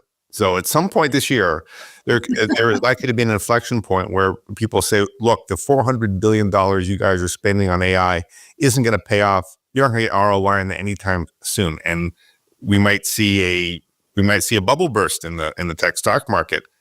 So far, there has been some hope, though. Late last year, both Lenovo and Palantir became the poster children for tech companies that are making money off AI. And they're actually turning a net profit. So Lenovo with their AI-infused PCs has got a good sales bump, and Palantir attributed their big sales rise entirely to their AI services. And so those are the bright spots. If we see a half dozen more of those this year, showing some signs that some vendors are getting returns at the stock market likes, because the risk is we end up with a situation like we did with AWS. Remember, their stock was depressed for years because Bezos said, I have one chance to become number one. I'm going to plow all my profits into growing AWS until we dominate the industry, and then I'll take my profits. And of course, that's not the 90-day returns that the stock market wants, and their stock price was punished for like a half decade. And that's the risk with AI stocks, because that $400 billion, and that's just so far. Microsoft's thinking another $80 billion this year. How are they ever going to get that back is what people are starting to ask. And so I think there is a chance that we'll see the AI bubble burst this year. At least deflate a little. Comments on that? So I love the perspective that, and I generally agree that AI bubble, if it is a bubble, is not going to burst this year. I think that this is going to be another year of it, and we'll get into, I think I only have one prediction this year that I'll go into some detail next week on, which is that this is the year that enterprises try AI. And that long tail will hit us, and we'll continue to see kind of this pumping of the market from the perspective of preparing for enterprise adoption, which I think will start in earnest this year. I would agree with that. And I think we will see some sort of hiccup here and there. But I think there's other up-and-comers that will be the investment part of it. Part of that reason is because we have seen, whatever percentage not a whole lot of these AI initiatives make it out the door. I mean, the number I've seen is anywhere from 10% to 30% of the initiatives are actually successful and do some sort of are making it out. That will probably increase in success over time. The second piece of that is what we're seeing is that the software companies, let's take an SAP or Salesforce or Marketo or some of those folks, are developing AI tools themselves. So you're going to, I think, and you probably know about this because you talk to them. If I was a CIO, I'd pause on some of my initiatives and say, what are my software vendors coming out with that I don't have to build from scratch. I can take what they have, add my data to it, and push it out. So that, and then getting some of the smaller language models that will be coming out that are very focused will also change how this trajectory goes. So put all of that, it may be that the enterprise doesn't need all this gear.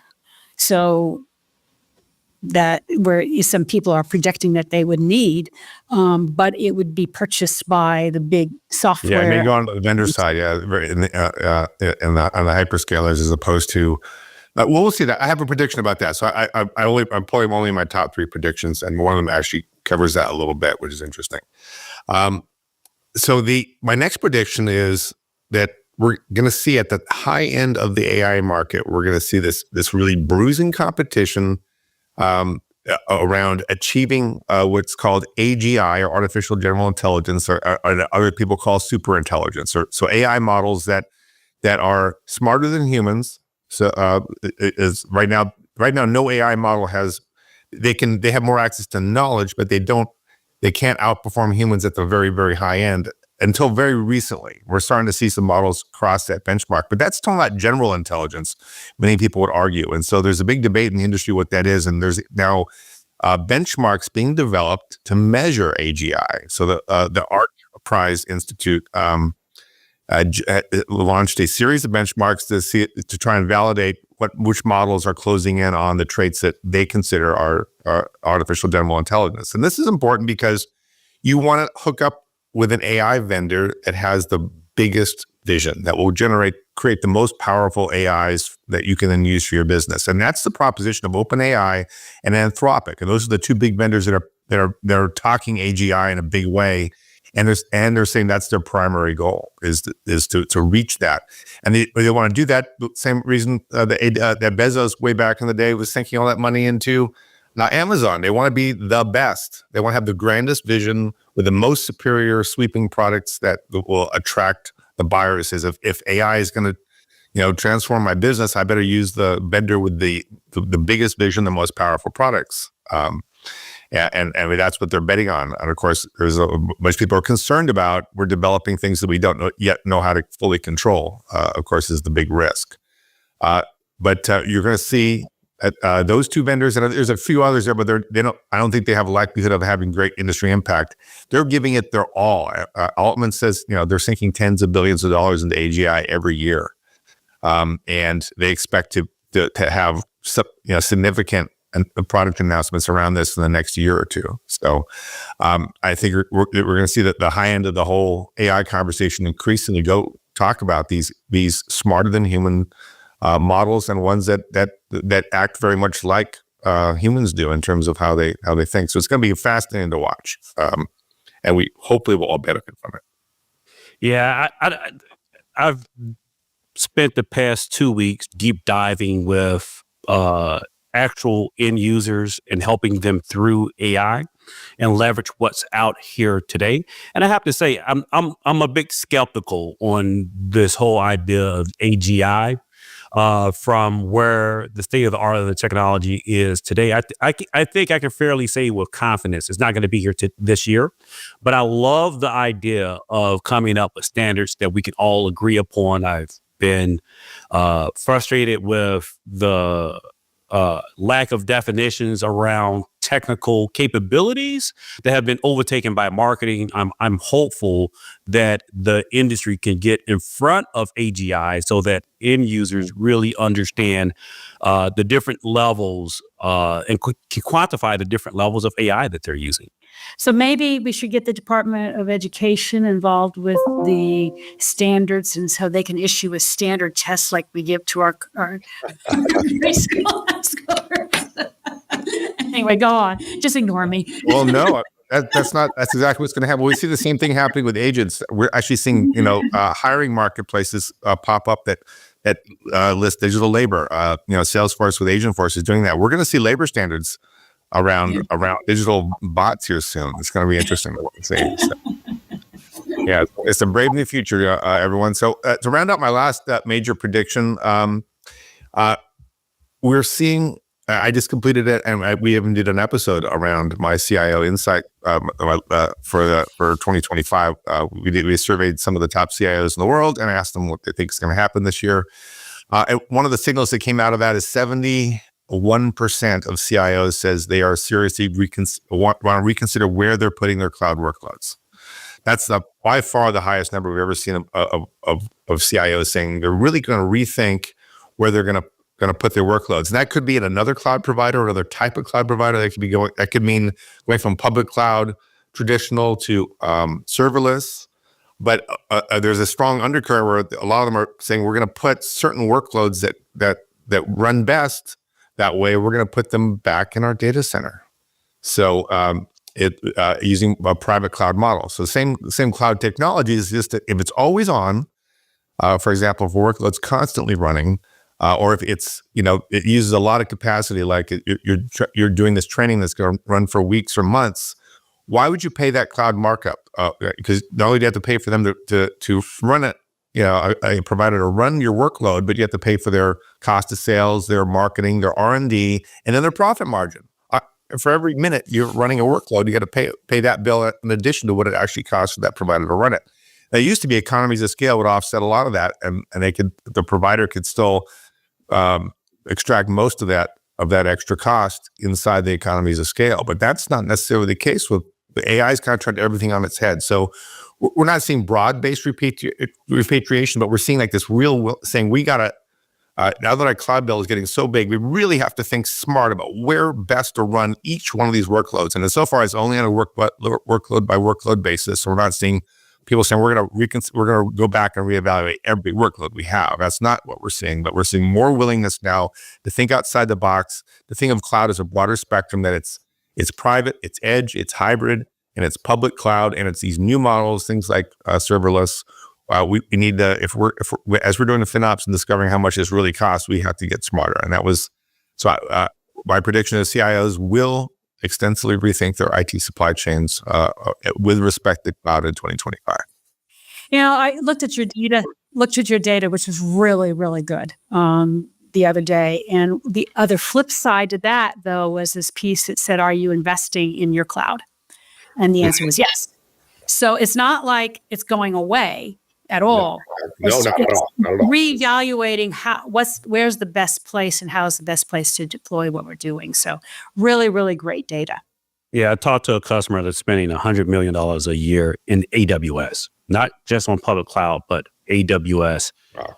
And that's not even the largest of cloud spends out there. But this is, a enterprise Fortune 100, and their priorities are right-sizing that AWS build. They're not looking to exit AWS, but it's like what I like to call, I've created a new acronym latter part of last year, RTDC, Return to the Data Center. And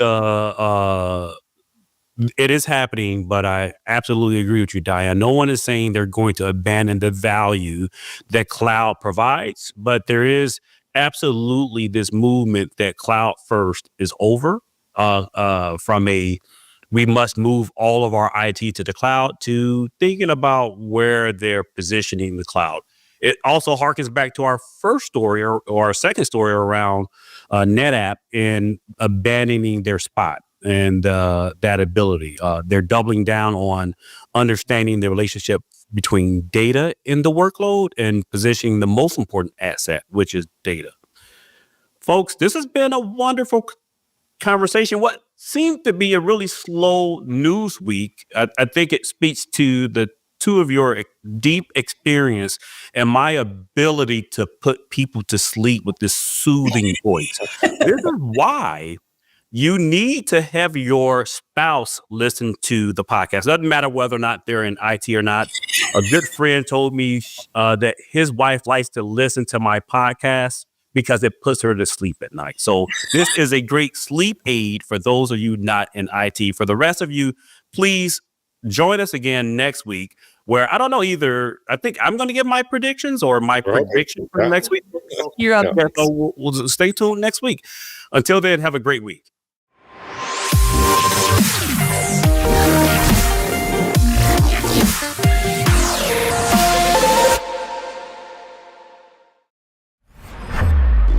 This is Techstrong TV.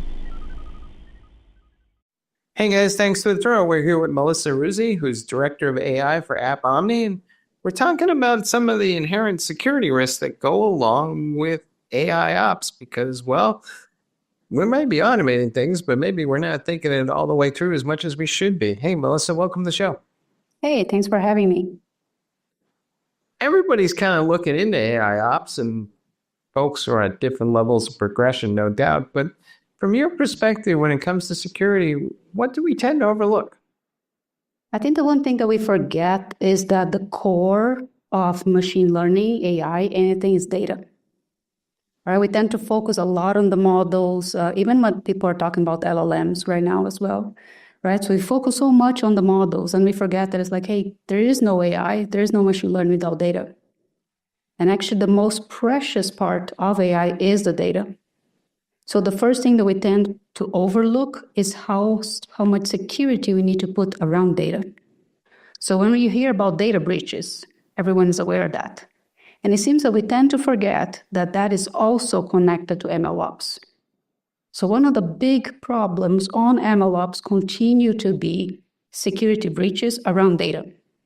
Either injecting data to change the model or extracting data through the model in different perspectives. And another thing that we tend to overlook is that we think like, hey, if it's running in the cloud, we're all safe.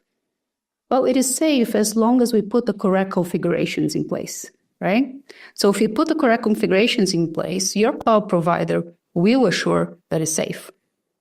But he can't assure that whoever is doing that is doing the proper configurations.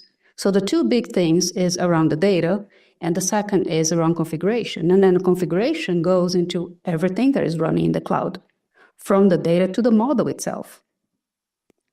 Third part that we look into the machine learning models itself. That's the other thing that sometimes we tend to overlook. We want to do things too fast. So sometimes people want to reuse models that are out there that someone else developed. And it's very important to know, okay, what are the other libraries, the other pre-trained models that the company is using to know that they are also safe? Are the bad guys targeting these AI ops platforms and going after this data? I mean, I think part of the assumption is that, these are too sophisticated for them to actually crack. Yeah, and I think that's the part that we overlook, or a lot of people overlook, because they focus on the machine learning part, and may happen that you put a lot of safety around the model itself, but not the data, because the data is being moved around, right? So we have kind of like, let's say, the raw data that needs to be treated in order to go into the model, and then the model is using it to then give some output. So there is data moving around there. So there's a lot of little places or different places that the attacker can go into, almost including, and unfortunately we know about that it happened, is like reverse engineering. Based on the output of the machine learning model or through an LLM, you can try to extract the data that was used by the model to give that answer. So there's different ways that the attacker can try to get in to get a hand on either the model itself or the data. And then to either change the model, so that's one type of attack. That happened, I think, with Tesla, that some hackers hack into the Tesla, so the autopilot of the Tesla will start doing things that was not supposed to do long time ago, has been fixed since then. And the other is really to extract the underlying data that's being used by the model. Is this two separate motions then? Do I need to figure out how to secure the model and then also secure the data, or can I unify that? You can unify that. There's two big important points to think about it, right? But if you're running everything within the same cloud provider, for example, is the same approach. You can think about the model as being just different type of data and take the same approach into it. And the idea is really what's going out to the world. Every time that you have an interface to the world, you need to be careful of that. We know about that even outside machine learning, that with misconfiguration, you can get even internal data exposed to the anonymous world, that anyone can go and find it. It's not different with the machine learning. So you can unify that for sure, but you cannot forget that there are two different fronts, or two different things to look into. How do I kind of discover this stuff? Because I think part of the issue is the cyber criminals, they're getting smarter, and I guess they don't just smash and grab anymore. They kind of break in and linger and hang out for a long time, and then I don't really notice them. Yeah, and that's a big problem. Actually, we deal with that a lot at Omni, is about the SaaS configuration, right? It doesn't take too much to click maybe a wrong button and do some wrong configuration or misconfiguration to get your data records exposed. So it's the same approach. A lot of companies are using more and more SaaS. And you can think about this machine learning AI pipeline as being another SaaS, because you have data there, you are connecting to other parts depending what is in purpose for. So the core is like, how can you extract one configuration, which we call that security posture, into how you have everything configured? And then are there any threat detection alerts happening around that? So the way to think about the machine learning, the ML ops, is kind of like is another SaaS. You need to be aware of all the configurations around the whole pipeline, which includes model and data, and treat that the same way that we treat any SaaS security. I don't think the folks building AI models, as data scientists, know all that much about security, and maybe it's too much to ask them to know that. So do I need to go find cybersecurity specialists that know AI, or where am I going to find the skills and expertise to go address this? Yeah, I think that's a very good question, because if you frame the AI, the ML ops are being data, it falls under the same way that you treat any other SaaS, right? I think the key to understand how to handle this is to really to look at the ML ops from a SaaS perspective. Hey, it's like having another SaaS in your environment. So a lot of the big companies that handle with a lot of SaaS, they are starting to look at AI and ML ops on that perspective. So the key is that to not forget that the ML ops is another security part that needs to take a look into. And definitely, yes, the same way that you look from a cybersecurity, SaaS cybersecurity expertise on the SaaS, you have to look from that perspective as well into the AI, into the ML ops. So there is definitely this joint combination of teamwork between people that know SaaS security and cybersecurity with the people that are developing the ML ops. Are there different types of attacks that I got to think through here? Because you hear phrases like jailbreaking and poisoning of models. Are these threats, are there more, and are they classified into what kind of buckets? Yeah, so if we go from a simple definition of the attacks, if I can put it that way, there's two types: things coming in and things coming out, right? So there's the attacks trying to jailbreak is data injection. It could be LLM jailbreak. It could be even data injection for any other type of machine learning, supervised or unsupervised, that you can inject data into it. So there's one type of attack. You're injecting data to change the model. And that has a huge impact depending on what the model is used for, right? So it can really, companies are using that to make decisions about their products or how to handle things. It can have a huge impact to the company, even economically, right? So that's one type of attack. It's different than a ransomware, but you can almost think as a ransomware. You know how the ransomware, they keep your files and then you can't have access to them anymore? It's kind of that impact until you go and you change the data. So now your models are not working anymore. And that can have huge cascade problems depending on what you're using the models for, because Let's say if you're using the model to approve, not approve insurances in your company, now you may get all kinds of different things approved that you didn't want approved, right? And the economic impact of that is huge. So that's one type of attack. The other type of attack is really trying to extract data. So if you think about all the ins and outs, there's all kinds of different techniques to try to get that, but really focus on this in and out is the core key to understand that. What are all the different ways that data can get in? What are all the different ways that data could get out? And at the end, it goes to all those different techniques that attackers could use out there.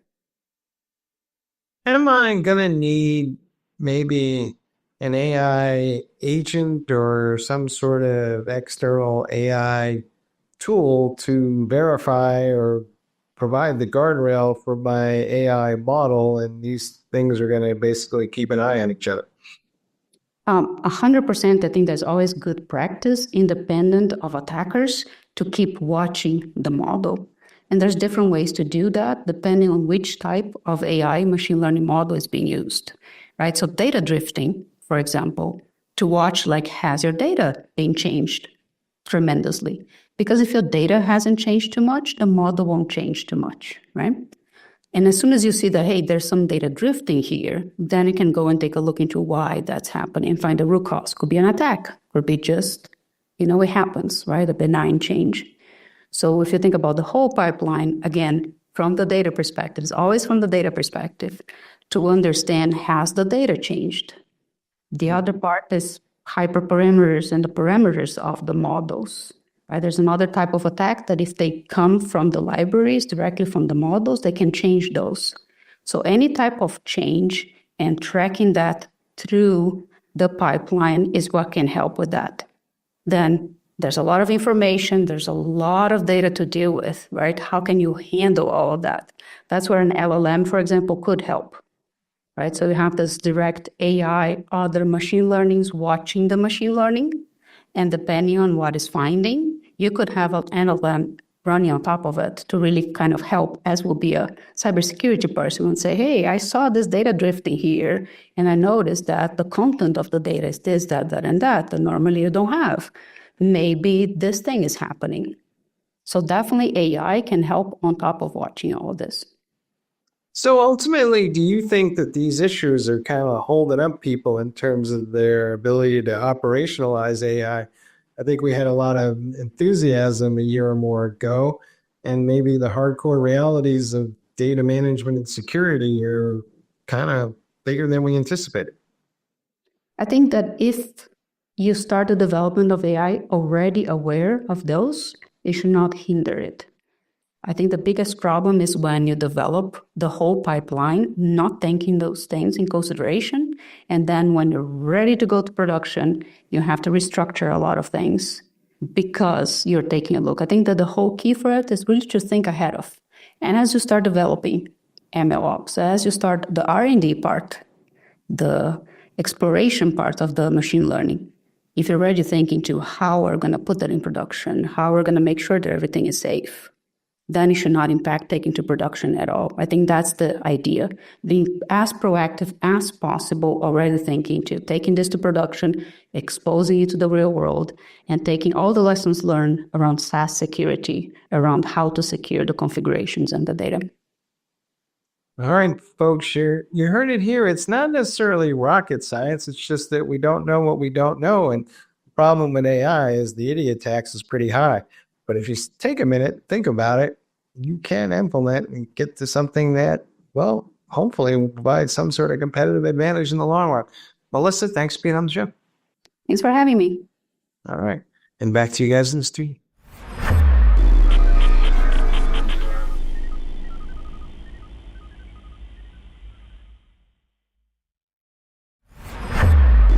This is Techstrong TV.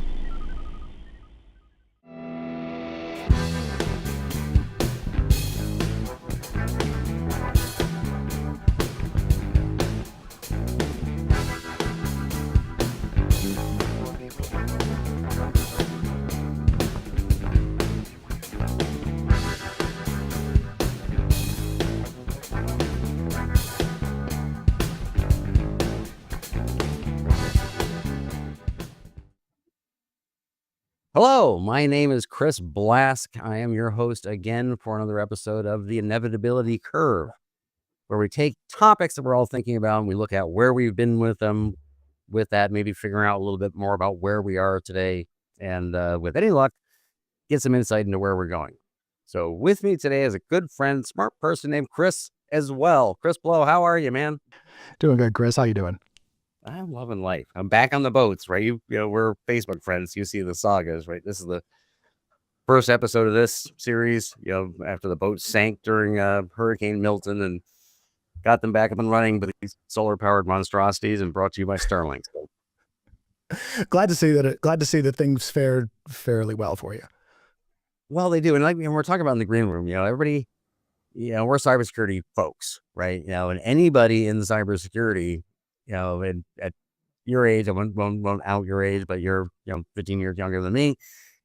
And like your age and a little bit below that, you know, you got here through an interesting path. And I won't say that, you know, somebody in their 20s and 30s, you know, today, you know, hasn't also come into security through an interesting path, because that just happens. But there are courses and things these days. It's all, the structure is already built. But, you know, for a lot of us, we're just, you know, hacked our way through it one way or the other and put it together. Right. Yeah. So Some of it quite literally. Yeah. Quick rehash of how you got into security. What horrible life choices did you make over the last number of years? The last several decades. Yeah. Like I had originally, got into this stuff, I guess, in my youth, being nefarious with a computer. Very extremely grateful that, of all people, my grandparents were the ones that saw that I was very adept to doing things with electronics. And I luckily had a cousin who was at college at the time who was able to get a really great deal on some salvage computers that the university was cycling through. And so I am forever indebted to my grandparents, my aunt, my uncle, my cousin, my parents, who helped make that, I think it was my Christmas / birthday / whatever else for the next year, way back when. But that led to me doing all sorts of fun, nefarious stuff, as several other people in this large community can probably talk about as well. That led to, when I went to college, there wasn't a cybersecurity program. I was actually being pushed to go into English by my guidance counselor, because computers, you didn't really talk about computers. I took a couple of C++ courses in my high school, and that's literally all they offered from a computing standpoint, besides typing. And so it's not like they were going to come to me and be like, oh, so you do cybersecurity and you've played with the phone system and stuff. Cool. Well, let's put you on a path of success then for that. It was like, no, you should do English. So I didn't do that at all, and ended up cycling through a couple different majors through college, and that got me to ending up in computer science, which then, after I graduated, jobs were hard to come by due to the timing of it. It's around 9/11. So my first job was I wasn't immediately placed out of college. The one that I was supposed to do right out of college, that ended up kind of fizzling out into the ether. So I was a line cook for a while, and then ended up getting a job as doing help desk. And that led from help desk to doing system administration, to network administration, to just building, and then moving on to the next company, building, moving on to the next company. And then that led to just going between companies, consultancy, et cetera. But yeah, it's interesting now how when I'm looking through resumes, because I have a rec to fill, it's everybody degree in cybersecurity. And it's like, that would have been nice back then, but that's it's very interesting that even though it's only 15, 20 years difference, probably more than that, because I always think I'm younger than I am, and I'm not, but so be it. I think we all do. I embrace the age. Exactly. I'm in bonus rounds now. I mean, I've outlived most of my ancestors. Hey, you can't beat that. Right. But yeah, it's crazy how much has changed in the past just 15, 20 years, especially in those type of organizations. It is, and that's sort of our iterative theme here, right? Where we've been, where are we now, where are we going? In my career, cybersecurity, it was information security. I love the naming parts of it. Just how we've changed names over time. There was in my visibility, there's been data processing, right? Before information technology, and there was information security, and then the cybersecurity wars. Cybersecurity word is sort of space. That was a fascinating little era. And anything that goes from anything that that becomes widely adopted and starts out as something some small group of people are really interested in, goes through predictable phases, right? There's a fair bit of there's a lot of the folks right at the beginning who don't really fit into the as it grows, right? As it all goes corporate and so forth. And it fascinates me that in the end it tends to work out. Like all the doom and gloom. We're going to have a cyber Pearl Harbor. We can take down. They'll attack the critical infrastructure. And it's, to be clear, all true, right? The things need to be done. There's a lot of people need to do them. Policies and agencies need to continue evolving and so forth. But the lights are on. I'm sitting in a boat in the ocean talking to you over a satellites. On a Microsoft device, that so far, this morning at least, that hasn't ruined my coffee. Yeah. Knock on wood. Knock on wood. Yeah. So you're right, though. It's you talk about the doom and gloom. One of the things I'll never forget was my freshman year at college. One of the first classes in just general computing that everyone had to take. The professor came into the room and walked to the front of the very large recitation hall, shut off all the lights, and gave this 5-minute speech on this is what it's going to be like on December 31st, 1999, after 11:59:59. And this is what you have to look forward to. And we need to be prepared for this. And just 5 minutes. We're all like, thought this was like, isn't this just general computing? Like, we're not going to save the world over here. But yeah, you talk about things like doom and gloom like that. That was the big thing. And it doesn't mean that we shouldn't have all had some sense of, are we prepared for this? It wasn't anything, especially at the time, like, mass panic. One of my colleagues worked at the New York Stock Exchange during that time. And, they were going through the same amount of panic there on like, are we good? Are we sure that we've got everything up to date? Are we going to be able to do business that following week? Not just that following day, following week, following month. The millions upon millions of dollars that were spent by companies to make sure that everything was good to go. And then we all know it rolled over and the world's still here. So good job us, I guess. And for maybe the first 20 years of my life, I considered myself a baby boomer. So I was technically a couple of years too late for it, but I was the youngest of everything. And, so I grew up with that cohort. And, I look back, one of the things that sort of set me apart, was that I just wouldn't, I did buy into it. I bought into all the, what are today common conspiracy theories, basically, right? Either religion or aliens coming to get us, or, it's like governments and corporations are all, doing the whatever, and we're all going to die in nuclear war and can't feed enough people. But it wore off pretty quick. So, I started looking forward and back. It's like, well, actually, we've been around for, tens, actually, it turns out hundreds of thousands of years. And we tend to be still here. And of the history we can see over the last, couple thousand, 6, 8, 10, 12, 20, 40,000 years, depending on how you look at it. There's always been Vogon, battle cruisers coming to destroy the Earth.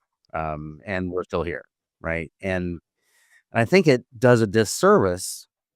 I think it causes drag, right? And this is, let's see if we can turn the conversation towards what you and I have spent a lot of our careers working on, which is sharing information, right? And I think this is right inside the loop, right? Companies and technical people and engineers and so forth, have a lot of intrinsic concerns about sharing anything. Oh my God, the competitor's going to find out my thing. People are going to know I got vulnerabilities or whatever it is. And I think that this entire exercise that we call, America, Western democracy, post Greco-Roman, democracy, Magna Carta, this free speech, open source type of thing. It's while I love it for personal reasons, I think it's mostly just more efficient. I think it's more competitive and advantageous to speak very, very clearly about what you can and be really clear on what your risks are, right? Does sharing this information, does sharing this threat intelligence cause me more problems than it solves? And just work your way through it until you get clean communications. And sort of bouncing around the room on this one, but there is so much. It's hard not to talk about the misinformation, disinformation world we live in right now, right? Because it's such a big part of our daily lives, right? Fake news or who believes, there's no way to tell what information is information. But you and I work in worlds where we share information and we know how true it is, or the current working definition of true. That's how we take threat intelligence and act on it. That's how we take supply chain intelligence and act on it. Yeah. And we're building systems that is going to automate this, and it's going to take actions on our behalf in reliable fashions. Yeah, absolutely. I think that it's been interesting, especially all the job hopping I've done throughout my career. There's constants. And one of the big constants has been around sharing information and what can be shared and how it can be shared. And it's always very tight-lipped. Even, which is extremely frustrating, especially like what I do now, like my current role is leading threat intelligence and essentially offensive security. And in doing that, like there's a lot that I want to share. And there's a lot that I think should be shared, but there's so much that we have to be tight-lipped on. And I believe, my firm belief on it, at least for a lot of these companies I've worked for over the years, is just because they are behind the curve on like what the true benefit is of actually sharing this information. And they're so used to trying to protect their crown jewels and try to make sure that their secret sauce doesn't get out. But it's like, what is your crown jewels anymore? Like, do you even know what your crown jewels are? Because what they were in the 90s and the 2000s, it is not, even in the early 2020s, late 2010s, is not the same as it is today. We've talked about crown jewels in cybersecurity, information security, whatever you want to call it, for so long. And that definition drastically changes, I don't know, quarterly, monthly, depending on what you see. And you have a very big reaction to that. So I'm dying to hear what you have to say on this. Oh, it's, so in the, what was it, 2002 or so, I did a sim startup with a couple of friends, right? And one of the big internal arguments we got was about our using Salesforce, because Salesforce is brand new, right? And it's like, no, we should build our own CRM. It is our customer list. We got to keep that private because that's part of our crown jewels. And my argument was, we don't have time or people to build and manage a CRM. Our network isn't necessarily any more secure, our actual network, than someone who's actually providing services for a living and hiring, people to do security staff stuff. And if I had my competitor's customer list, I would, I don't know, mostly start a fire with it. I don't care. It's not that much use to me. I mean, maybe, okay, don't call them, but it's probably they're reference customers anyways. They're already publishing those. I already know who they are. And so you've made the point exactly right. People don't know what their crown jewels are. And if you don't know that, then from a security perspective, and not even security, to address these anxieties and allow you to more freely do business and engage with the world, you have to identify what it is you're actually trying to protect. What are the risks? Intellectual property in threat intel, and again in supply chain, you get all this corporate anxiety about intellectual property. It's like, how are you protecting that now? Mm-hmm. Hiring contracts and hope. Right.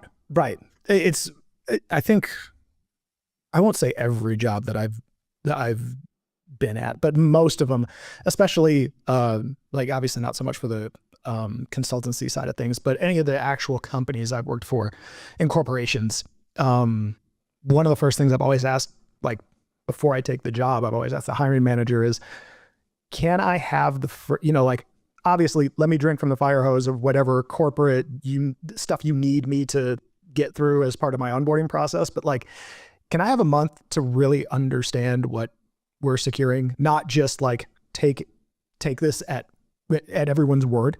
And you'd think that I like magically grew 2 new heads, and they're like, you want a what? And it's like, no, I want to understand what we're trying to secure here, or what I'm trying to, break into, if it's me doing something from an OffSec standpoint. Like it's one thing for me to look at like the magic sauce you use to make your widget. But it's another thing where like, is that the most important thing? It might be to that section of the business, but if I go and talk to HR, are they going to say that's the most important thing? No, they're going to say that their employee records are the most important thing. It just goes on and on and on. So like, let me go and talk to different groups. Please introduce me to those groups and let me absorb in that fashion. In fact, at one of the places that I worked at for a decent amount of time, they had training that a fairly decent sized group of folks within that company had to go through. It's no surprise. I've done work with like several insurance companies, so it was underwriter training. And I asked if I could be a fly on the wall. And it was, I think 8 or 12 weeks. And they reluctantly let me do it, but I learned a whole lot about health insurance during that time. And I learned a whole lot about all the different bits and bobs that they were using as far as an underwriting process went. And that helped me when it came to security awareness. I helped them develop some things around their like security awareness programming, education stuff, especially like for Cybersecurity Month, which, we're currently in, so topical. But not only that, it was, now I have a much better idea of what I need to go and look for as we're doing different offensive security exercises and whatnot. So, or even as we're building things out from an architecture perspective, like me helping these enterprise architects be like, you're forgetting important things here. And yes, underwriting isn't the only thing in this company, but it ties into so much of their whole like business process as a whole that it plays a very large role, especially when you learn like all the different nuances and systems that they have to go into to do some of these things, and how it's not just like some magical one-stop shop. It's like, oh, you have this thing that you have to leave on that is, it's just like any other large business. And you have this thing over in the corner that's grossly out of date. You can't do anything with because it's still running like Java version 2. And it has to be run on a, Windows 3.1 machine. Or it's running OS 2 Warp, whatever, make up your, whatever fun OS you want to go with at the time. But it has to sit there in the corner and do the thing. But these people have to do this because that is part of the, multi-billion-dollar chain of events that goes to make the thing work. So yeah, it becomes a real interesting time when you start digging into some of those pieces. And this is, when as we reach the middle of our time here, taking one chunk of the past and taking it right to the future, there was a website called all.net that has been around for many, many, many years, run by Fred Cohen, the great Fred Cohen. If you know the word computer virus, is because he wrote it down for the first time in his PhD thesis. Fred is as detail-oriented of a person as you'll ever meet. And he and I had a company called Fearless Security for a while that was using the methodology. If you go to all.net and click on the word protection in the upper left, you'll see this, eye chart that you can click on until your brains fall out. But Fred and other folks, Richard Steenan and so the older analysts, were the first people to put together security analytics. Well, we see the big, companies, PwCs and Gartners and so forth doing today.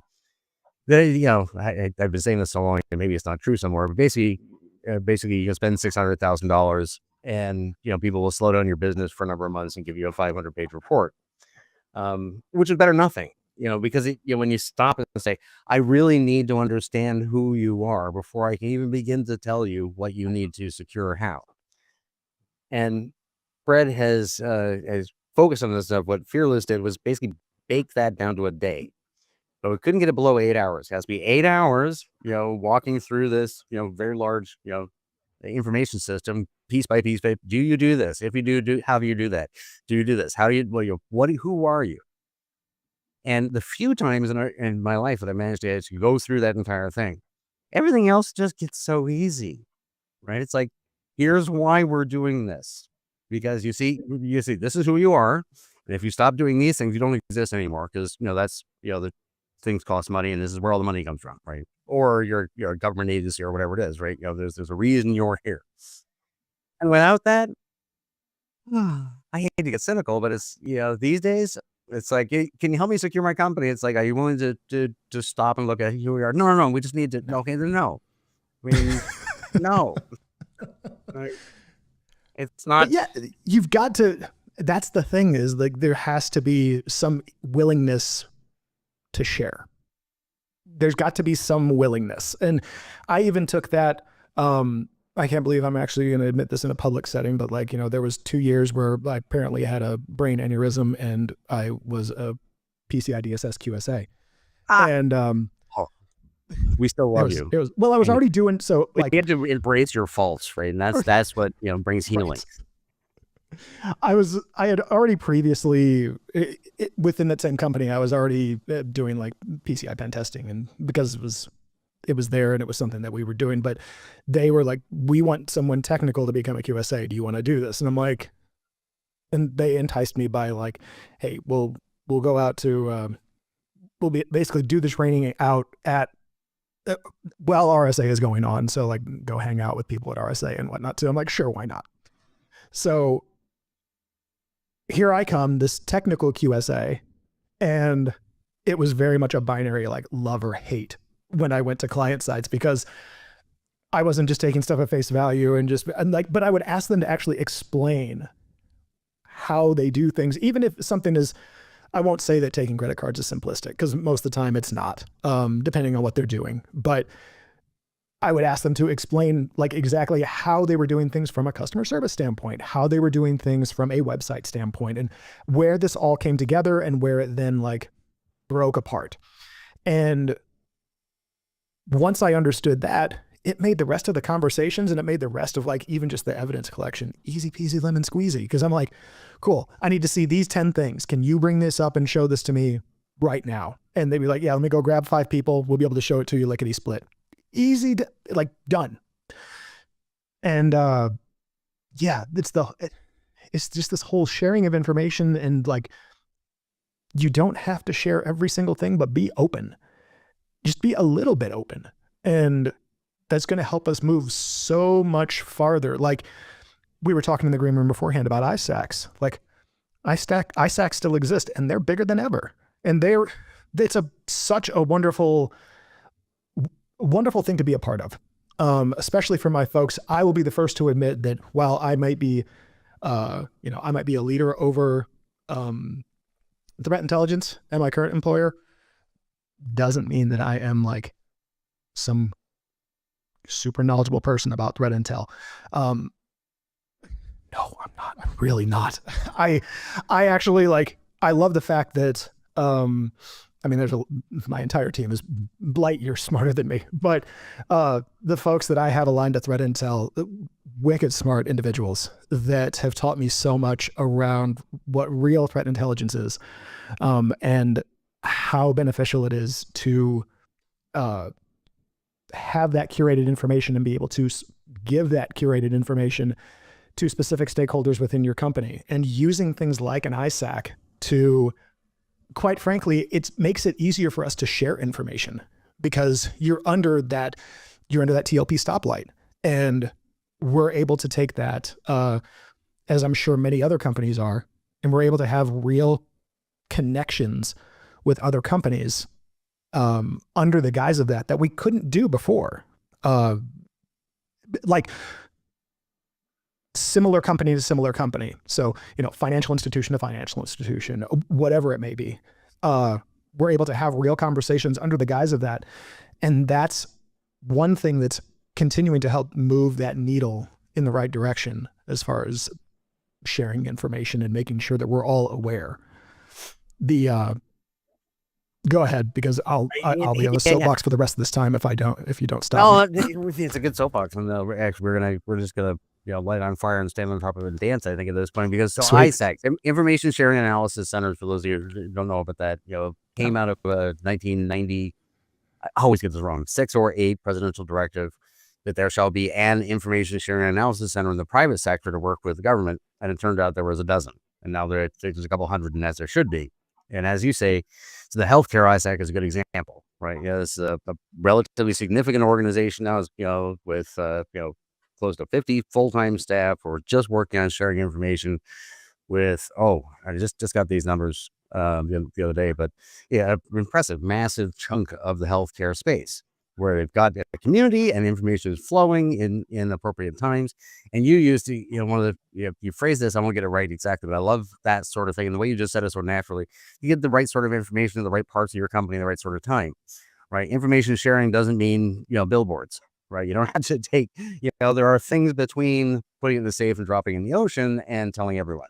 And that's those things in between are everything we live with. And we can do that in business too, right? And I think everything we were just talking about, indicates strongly that the most likely future is where there's more and more of this, where companies and organizations are better able to figure out who they are, so they can make better choices about what they should do. Among those things, security and taking care of their systems, having the right systems. And I think, to our sort of theme today, looking back on that, say in 30, 40, 50 years, you'll see one of the huge benefits was more information flowing more quickly. And I'm going to use the dreaded acronym AI, because this is one of the things I keep thinking that this generation of what we incorrectly call artificial intelligence has some fantastic benefits for security. And I think this is one of these, right? As I say, getting anyone to stop, just convincing them that they do have the time, and you do have the time, and then get them to take it and walking through everything, a security professional really knows to do a diligent job for them is still really hard. I think the kind of horsepower, lots of relatively intelligent pencils, we get out of AI gives us the opportunity to bring that into scope. So you can get organizations to say, look, before I'm going to, start telling you to encrypt your Huiha, we're going to go through this process that's easier and simpler. It's not that hard. It's not that much. I guess it's not that far from the easiest you can make it today to easy enough that most people will actually do it. And once you have that, I think all sorts of systems, like from technical systems to policies primarily, about who gets to know what and what you have to worry about sharing and saying to whom, just get way, way easier. And the amount of drag that removes from every individual inside an organization and groups, and I think it really is transformative. I think we waste 90% of our effort on things that are not what we're doing. Sure, absolutely we do. A great example, especially from like an Intel standpoint, and I'm not going to give like all praise to AI and whatnot, but just optical character recognition, like OCR, as far as the amount of stuff that is out there to turn into in some type of curated intelligence. Is it all going to turn into something that's, worthwhile? No, but that's why you curate your intelligence. But if you have a much easier way to bring in some of that stuff so that you can get halfway decent summarizations within whatever tooling you're using, and you can have it spit out, like, take a 100-page PDF and it turns it into 4 paragraphs. That's much easier for an engineer or an analyst to go through and say, yeah, this could be applicable. Maybe I need to go look through the rest of this document some more. And they can just do mad searches on keywords within that entire 100-page PDF. Maybe they strike gold and it's something that's like, this is pertinent to a part of the organization that they would have never known about this because it was buried deep within something. So trying to find some of those needles in haystacks, yeah, I think there's a lot of benefit there. And we're just at the beginning of some of this stuff. And you and I both know this. This is like, AI didn't just magically appear 18 months ago. Like, but did it hit mainstream and did it take off as far as like, what we see with ChatGPT and all the other GPTs and LLMs out there? Sure. But it's not like this stuff didn't exist prior. We're just leveraging it in some good ways. I'm not going to say a lot of good, some. It's got a ways to go though. Well, I think its biggest benefit, to me, is addressing time to transparency. Another one of my little catchphrases that I've just been obsessed with the last 3, 4, or 5 years, because it speaks to so much. I mean, what you were saying is it makes it easier for it. Now, could you have done that by hand? Sure, you could always do it by hand. You don't have the time. You don't have. I mean, time turns into people. How many people do you need to read through all of that and curate that intel before it gets down to an engineer? And if you don't have Control F and find in a PDF, then you actually have that engineer read the whole 145. So it's all about shortening the time. And I don't. As I look out into the future, honestly, I'm just right on the crux. I kind of think that maybe there is no digital consciousness. I think the actual artificial intelligence from movies may be physically impossible. May never happen. Never happen. Which I'm not sure if every time I say that out loud. But we're so far from that. We're not replacing people. We're replacing a lot of jobs. But what we call AI right now is really, really good at brute forcing some things so you can give people time. And it's not that I can now have 5 less people. I mean, again, sometimes yes, but I think what we'll find is that now you can do the thing, right? You never even thought of doing the thing. I mean, of course you can't do the thing. You realize that would take 1,000 people sitting there. You can't, it's not even on the table. All of a sudden it's like, oh yeah, that doesn't actually take anything anymore. And we can do the thing. And I think, from a global security perspective, right? Shout out to the great General Michael Hayden, right? I got an hour of his time right after the Navy Yard shooting. Remember that in DC? There was a Navy Yard as the day after that, and I was on a crusade to convince many people inside the Beltway that there was this grand, visibility we're moving towards. Nice SACs and threat intel and all that was part of it. And General Hayden got a incredibly sharp guy, as well or better than anybody. Ask really, really good questions, right?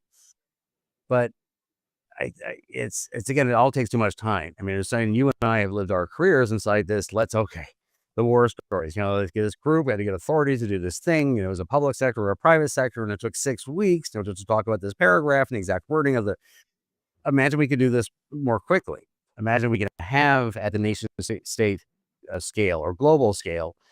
The kind of things, with you focusing on threat intelligence these days that you don't even dream of but if you had 10,000 people, analysts sorting things out, you could then get to the point, and I'm really soapboxing at this point, but my vision for supply chain is that I can pick up something and this is my mouse and I'm me, right? So I get to see appropriately if I have the rights, from whoever I bought it from and whatever contract they have with whoever they bought the parts for, all the way back to whoever made the plastic and who shoveled the sand into the furnace to make the silicone chip, right? And I can see that right now. I mean, it took way longer to say that than it should take to do that.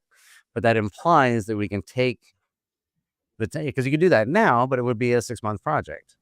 But we can automate this, and we will. I think that's a big chunk of where we're going in the future. And threat intel and security rides along with that. Yeah, absolutely. Completely agree. I think that, what we're seeing, we're just going to continue to see more of this. And it's funny how you talk about that's a 10,000 hour, 10,000 person and 100,000 hour job. And we joke about that stuff, 10, 15 years ago. Some of that stuff in some weird convoluted way could potentially become a reality. Because you're taking out a lot of I need half of those 10,000 people to do nothing but read the things 24 hours a day, 7 days a week. We don't have to do that part anymore. Are the summaries that we get for everything perfect? No. Is anything that we're doing, that would eliminate what a human's doing going to be, just spotless every time? No. But it's a start. And I've noticed it with my teams. We didn't trust individual things that much anyways. Right. I mean, and humans aren't infallible. So we look at, you look at things with like look at the latest Verizon data breach report.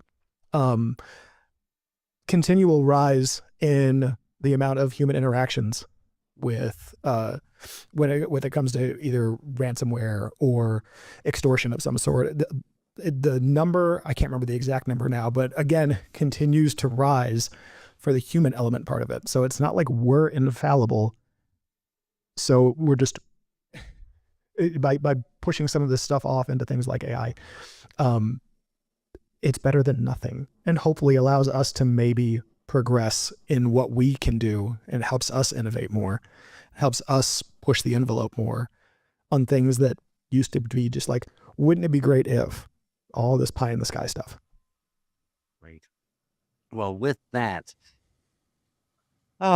before we start talking about pies in the skies, because pies. I mean, we can go without one for half an hour. Yeah, but nice to see that I'm not the only one that thinks things are going to work out. Our kids are going to grow up, the world will go on, the light will stay on, most of the time, and we'll figure out the problems and we'll fix them. Yep. Thank you. So thank you. This has been great. Thanks. Anytime. And yeah, when as we're talking about in the green room, Indiana, maybe one of my trips out to Mom's place, we'll have to see if we can hook up there, share more Indiana stories. And you are, of course, you're one of my Disney kin. I mean, there are very few people with more Walt Disney World than I am, right? And you're a Florida guy periodically, so sometime in the wintertime when I'm not up in Canada, come sailing. Yeah, absolutely. Run Disney season kicks off next week, so I'll be down there a lot. Waking up at 2 a.m. to go run. And I'll be watching, having a smoke, drinking a coffee on Facebook while you do that. So that's God bless you, everyone. All right, man. Thank you very much. Thank you, folks out in the world. Have a good day.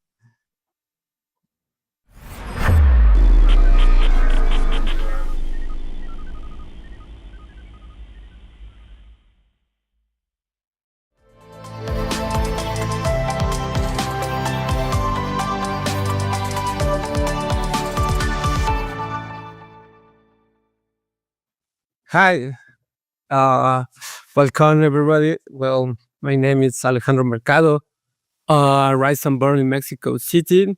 This is my talk is about the intersection about chaos engineering, a little bit of observability and DevOps practices. So very honored to be here. So this is a little about me. I work as a senior DevOps engineer, and I have a lot of experience. More than 25 years doing that activities, and like chaos engineer practitioner and DevOps, CI/CD, and related things about that. So I want to start with the end. This is, if you want to take a takeaway from this talk, is this: why do you want to do chaos engineering, and how does it benefit observability? Is because, of course, you gain visibility, you identify failure modes, and of course, connected with other tools, you can automate remediation and enhance collaboration. So this is like some of the DevOps principles that we have been practicing this for many years. We can elevate our DevOps practices and build more reliable, resilient, and responsive systems. That's the whole point of this talk. So we can start talking about a little bit about observability and telemetry, and why is this important to our current systems? We are gaining complexity, cloud-native system, on-premise system, hybrid systems, databases, network connectivities, container, serverless. We have a lot of complexity in our current system. So to observe things is not like a new concept, but it has gained prominence in the software industry recently.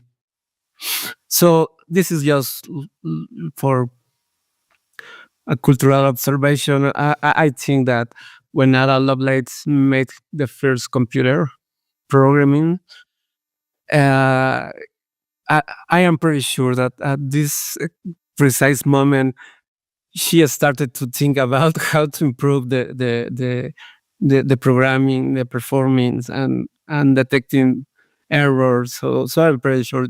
I mean, this is something that has been with us and has evolved a lot. But I am pretty sure that. And the definition and origins of telemetry, because as I said, it's not a new term; it's quite old. So we adopted this term from others in industry, like a lot of other concepts. So telemetry is the process of collecting and transmitting data from remote or inaccessible locations. So we can see this slide that can be traced back to the late 19th century in the steam era. So we have this motivation from lot of many years ago to collect the data to improve our systems. At that time, it was, of course, another type of system, but this is just like an example of the motivations and the relevance of this about measure and observe systems. So this is another example of telemetry. In this case, is in the health territory. So that's why it is so important. We know we can see a lot of tools that have multidimensional analysis. So these are just a couple of examples of telemetry. So we can request tracking, event logging, resource monitoring, latency tracking. So the idea is to have all of these axes together, so you can think about a root cause. So that's very important. So telemetry is the I can say this provides the data needs to gain visibility. I mean, to ingest data, so we can have these other tools that it's going to help us to improve many things in our systems. So if you want a brief timeline, take a look at this slide. So, I mean, we are talking about a lot of experience that we already have implementing observability, telemetry, monitoring system, observability, and now chaos engineering practices. So it's not. I mean, this is due to the evolution of how we are doing things right now. A perspective of the at least a couple of years. So you can see the last two milestones. We are now doing these practices, these develop practices with artificial intelligence and new concepts like AIOps and GitOps. We are seeing now platform engineer. So we are gaining complexity. So we need other tools to help us to integrate our practices in current systems. Like, I mean, this is a vendor agnostic tool, but you can see open source tools and proprietary tools. Like, this are a lot of these are a couple of examples of these tools that we currently have available. Probably you already know about chaos engineering. I mean, the fundamentals, but chaos engineering is a discipline of experimenting on a system to build confidence on the system's capability. So the idea is to know about the problems or issues before having it in production. So if we know about it before the user, I mean, this is observability. So I mean, it is related the chaos engineer practices with observability, because sometimes we don't know, we have several doubts about the behavior of our system. So there must be a way of testing our systems and in early stages or even in production. So of course there are a lot of chaos engineers tools. From website we have the traditional monitoring tools, the observability tools, and the chaos engineer tools. So we are seeing like the evolution is overlapping in features, but we can see pretty specific tools for chaos engineering, like SteadyBit, open source or proprietary tools. It depends of the business necessities. But there are just a few examples of the many chaos engineer tools available. And the decision, of course, will depend on your specific infrastructure and testing requirements. So we have Chaos Monkey, Litmus Chaos, Gremlin, Pumbaa, SteadyBit, etc., etc. So the idea is to integrate observability and chaos engineer. I mean, this is very important because it's going to be a source of information that will be valuable to our system to know if the system is we have this proactive resilience with this integration. So there are a lot of companies that are doing that. So they are seeing a lot of benefits of observability and chaos engineering, like the incident response time, the mean time to repair. You know, these numbers are decreasing or increasing, depends of the I mean, we reduce the mean time to repair, to say something.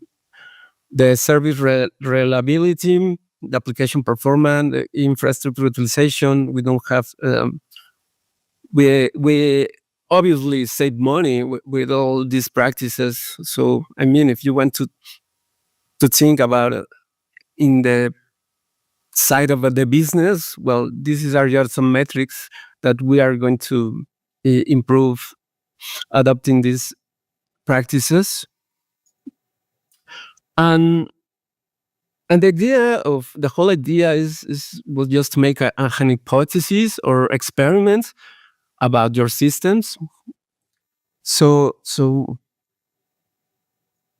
like what? I mean, when you deploy a system to production, you may have some doubts because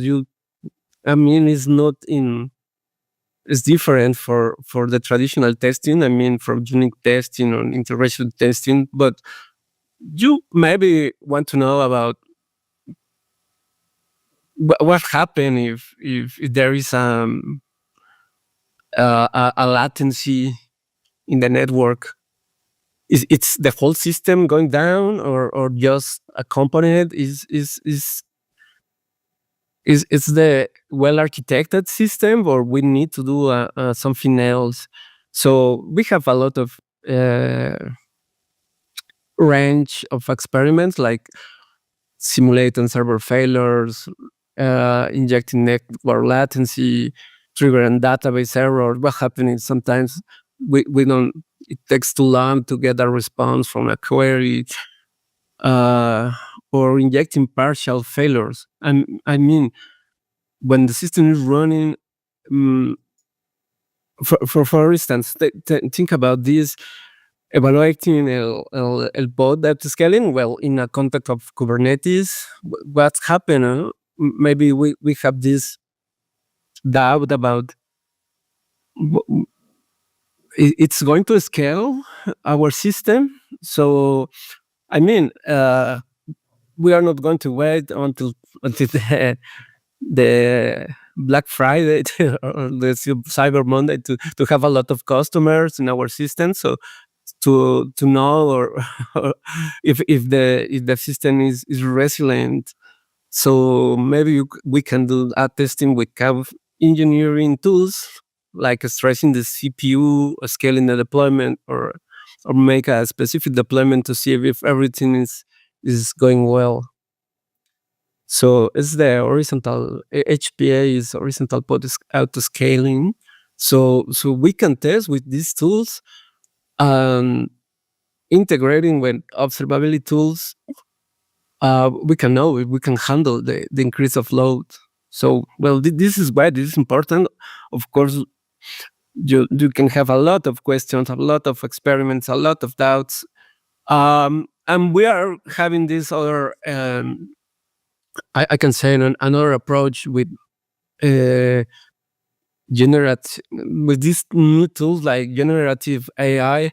So we can also harnessing the power of CAF engineer in DevOps practices. So we are seeing a lot of integration with because when we do these experiments, we get a lot of information, so we can correlate data, so we can get root cause analysis. So maybe you have heard about the dark depth.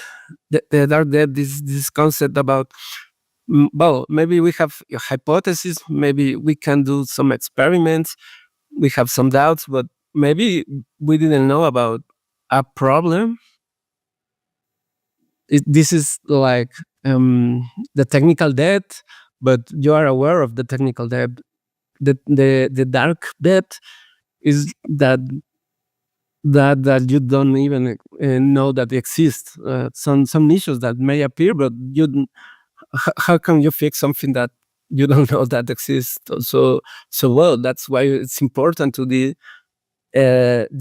practices. So chaos engineer became a proactive approach to understand system complexities. So unlocking the secrets of dark depth. So dark depth issues lurking in complex systems, making their detection challenging and manifesting as forensic anomalies in people, practices, processes, applications, platforms, and infrastructure. So, well, this is why I think it's so important to if you are not doing chaos engineer and using an observability tool, I think that you are losing competitive advantage. So, what are some benefits of the proactive depth management? Well, early detection of dark depth. I mean, not only our hypothesis for experiments, even the dark depth we can detect on early stages, so we can avoid problems on productions. So obviously, this is going to this is going to be a cost savings in the long run. So I can say if you are not doing chaos engineer, you are losing money. So of course, it's going to improve the customer experience if we don't have any problem on production. Of course, the customer experience will be better. So enhanced financial visibility. We can save a lot of time, a lot of resources, of course, a lot of money doing these practices regularly as a DevOps practice. I mean, in the software development life cycle, we can integrate these practices the same way that we are doing DevOps. So we can reduce risk exposure. So yeah, maybe this is like the one of the conclusions. So my conclusion is like that if we want to resilient, the cost of not doing chaos engineer, well, resilient systems. So we can be pretty sure doing these practices that we are going to have resilient systems, optimization opportunities, faster issue resolution, and of course the competitive advantage. This is very important. So it's a crucial step in ensuring the long-term resilience and profitability of your business. So by proactively testing and improving your system, you can minimize downtime, optimize cost, and stay ahead of the competition. Yeah, this is like a little redundant. So we are going to have these takeaways from this brief talk. So observability provides visibility, gives you a comprehensive view of your system behavior, allowing you to quickly identify a resolution. So chaos engineers experiments or hypothesis practices improve resilience. So by intentionally injecting failures, we can have fault tolerant systems. So this is an integrated approach, drives innovation. So combining observability and chaos engineer empowers your teams to continuously innovate and deliver high quality software with confidence. And to have better systems, you are having a competitive advantage. No, if you are in the business side and if you want to talk with the CEO of the company, you can talk about money. So you are going to have this savings in resources, in time. At this time we are talking a lot about FinOps practices, but we can improve our FinOps practices with these chaos engineers. I think they are very related. We have a lot of new or not so new practices that are overlapping. So the idea is to have a full 360-degree view to have this competitive advantage. So, well, that's it. If you have any doubt or question, comment, you can reach me on LinkedIn or any feedback. I will be around. So, thank you very much.